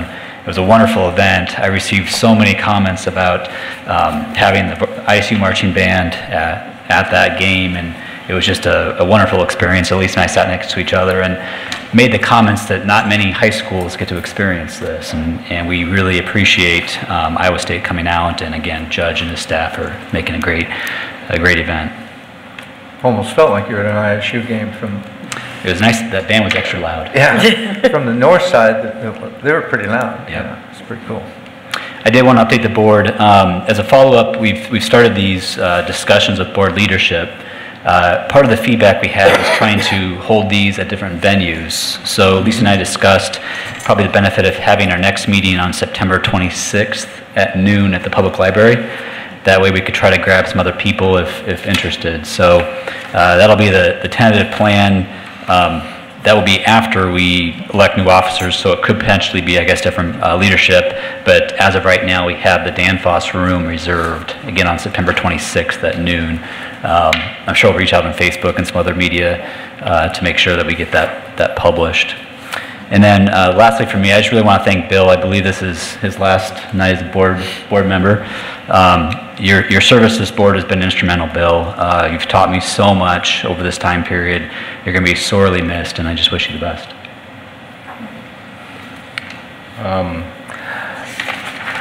I didn't want to bring it up during committee reports because it wasn't an official committee, I guess. I don't know that it was ever approved as a committee, the attendance committee, and so since that wasn't on the agenda that way, I didn't bring it up then. We did have a meeting, and motion was made during that time to that basically some of the members of that committee will fold into the SIAC committee as SIAC is reinvented, and some board members will still be present in that, and the member that volunteered was from United Way? Yes. Yes. Thank you. Yes. And so we will have representation there. We are still going to need some more people to join. I believe that we'll be soliciting more people to join SIAC as with this reinvention of SIAC too. But the attendance committee did some great work in a short period of time, really, and addressed some of the behind-the-scenes needs that we need in order to make sure that we're getting kids to school. And all of that should be taken care of, and now it's time to go on with the next step, which is taken care of once they get here. So. I can't believe I'd be the first to say this, or I'll be the last, but tomorrow's a big day to vote for your next board and support PEPL. So please do that. And I'll get to say a bunch of things about Bill next meeting, so I'll save it for then. I'll say nice things about Bill when he's not here. It'd be a lot easier. Well, Luke is right. This is my last meeting. I will either be in Trieste, Italy, or driving there from Graz, Austria. So I'll be having a lot more fun than you guys. I didn't really know what to say on the way out here because the smartest person I ever met said, "Don't ruin good silence." But I guess I never learned that lesson. When I ran for the board, I had specific goals. I think that's something I haven't heard a lot of from elections since the 2009 is specific, articulable goals. The first amongst those was the development of a new and different administration. And man, has that worked. Every person at this table, I'm positive, will agree with me that Tim Taylor is the most awesome superintendent that exists. It's been fabulous working with Tim. We rebuilt the entire administration under the supervision of Paul Sodders and Dan Wooden. And Dan and Paul and Luke all have something that they share that I hope the election will bring us a president like those three. They all share patience, understanding, warmth, and empathy. They never, those three men have never gone on a personal vendetta against anyone for anything, and they've never advanced their own personal agenda to anyone's detriment. They are absolutely wonderful presidents, and I hope that whoever's elected president will follow their lead. We've had a lot of success in the last 8 years.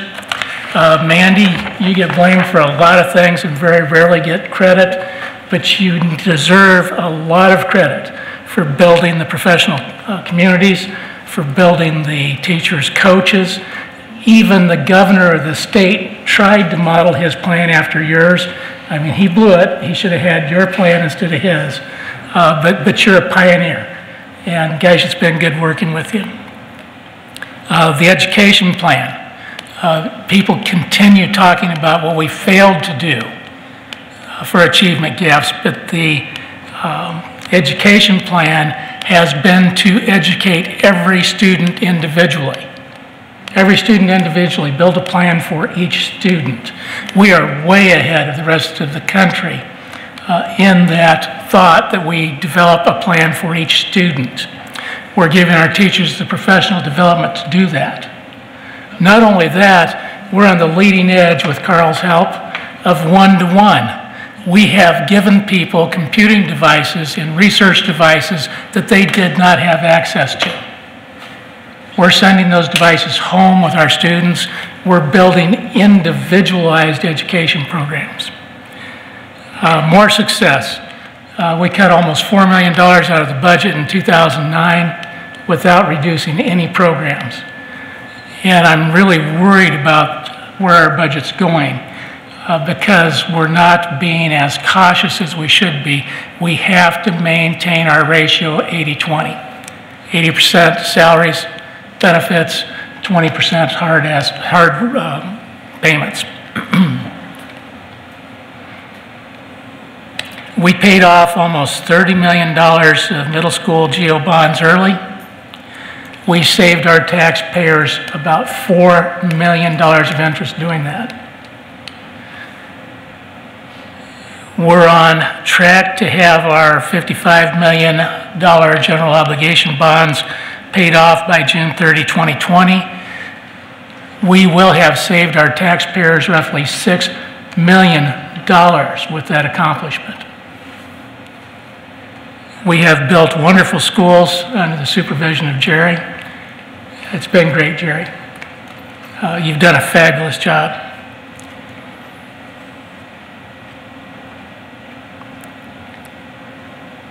It sounds a little silly, Darcy, but we've had all the right people in the right spot at the right time.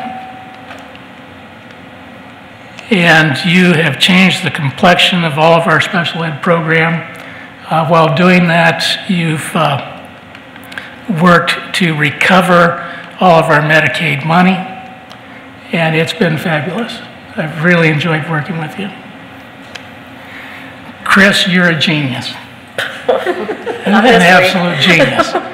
Working with you has been wonderful. When I talk about saving all this money on these bonds, Chris is primarily responsible for structuring those programs.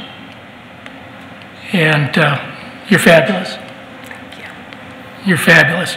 So, we've had, in spite of the problems that we're spending our whole night discussing, we have had a fabulous run for the last 8 years. We have done more than most school districts could even dream about in the last 8 years. And in addition to that, I've built lasting friendships that will last me the rest of my life. Thanks for letting me be here.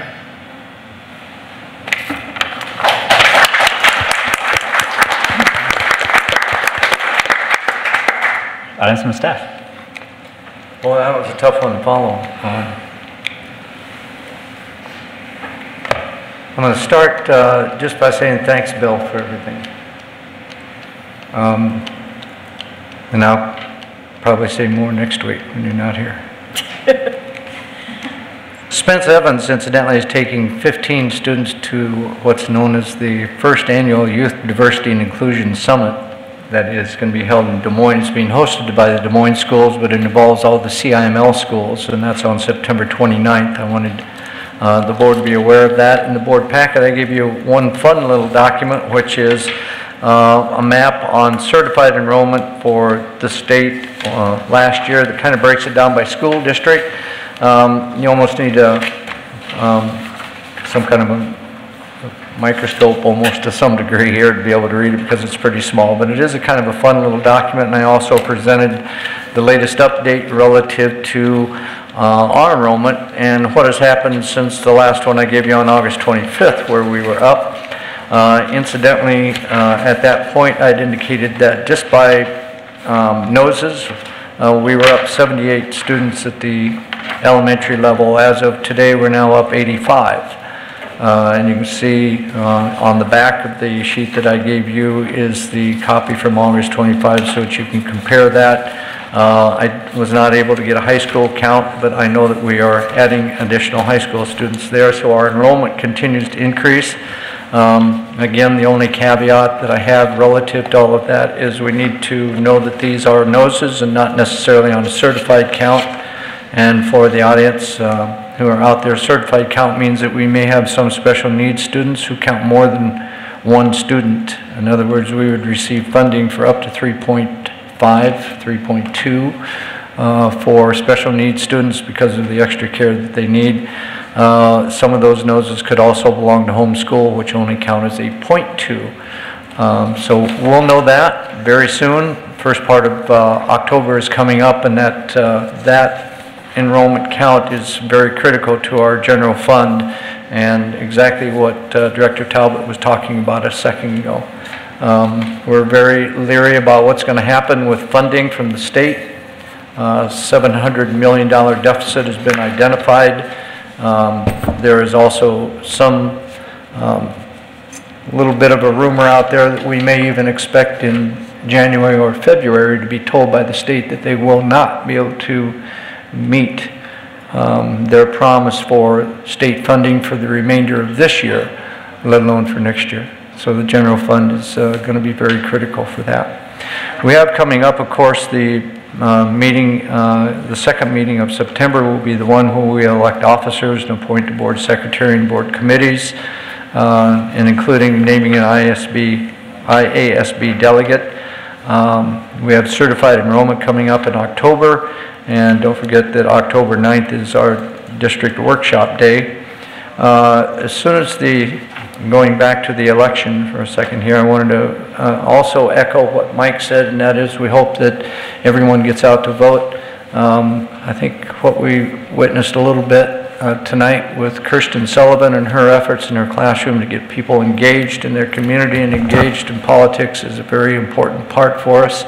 We know that we generally get only between 6 to 8% of our voting population out for board elections, and yet, in my opinion, this board is the most important board within this community just because it deals with kids, and schools are for kids, and that's kind of been my business for the last 46 years. We are prepared after the election on Tuesday night of getting an email out to the new board members relative to dates for some orientation meetings.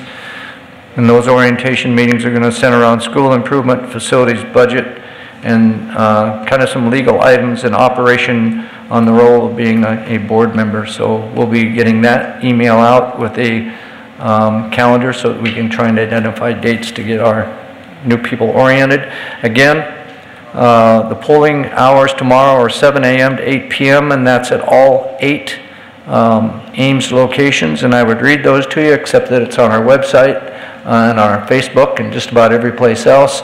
It is a very critical election, not only for the election of board members, but also for the renewal of the PEPL levy, which I can't promote, but I can sure tell people to vote their conscience. It's very, very critical to this district to have that PEPL levy. So get out and vote tomorrow, and unless I've got anything else. I think Bill hit something a minute ago when he kind of went down item by item on the staff.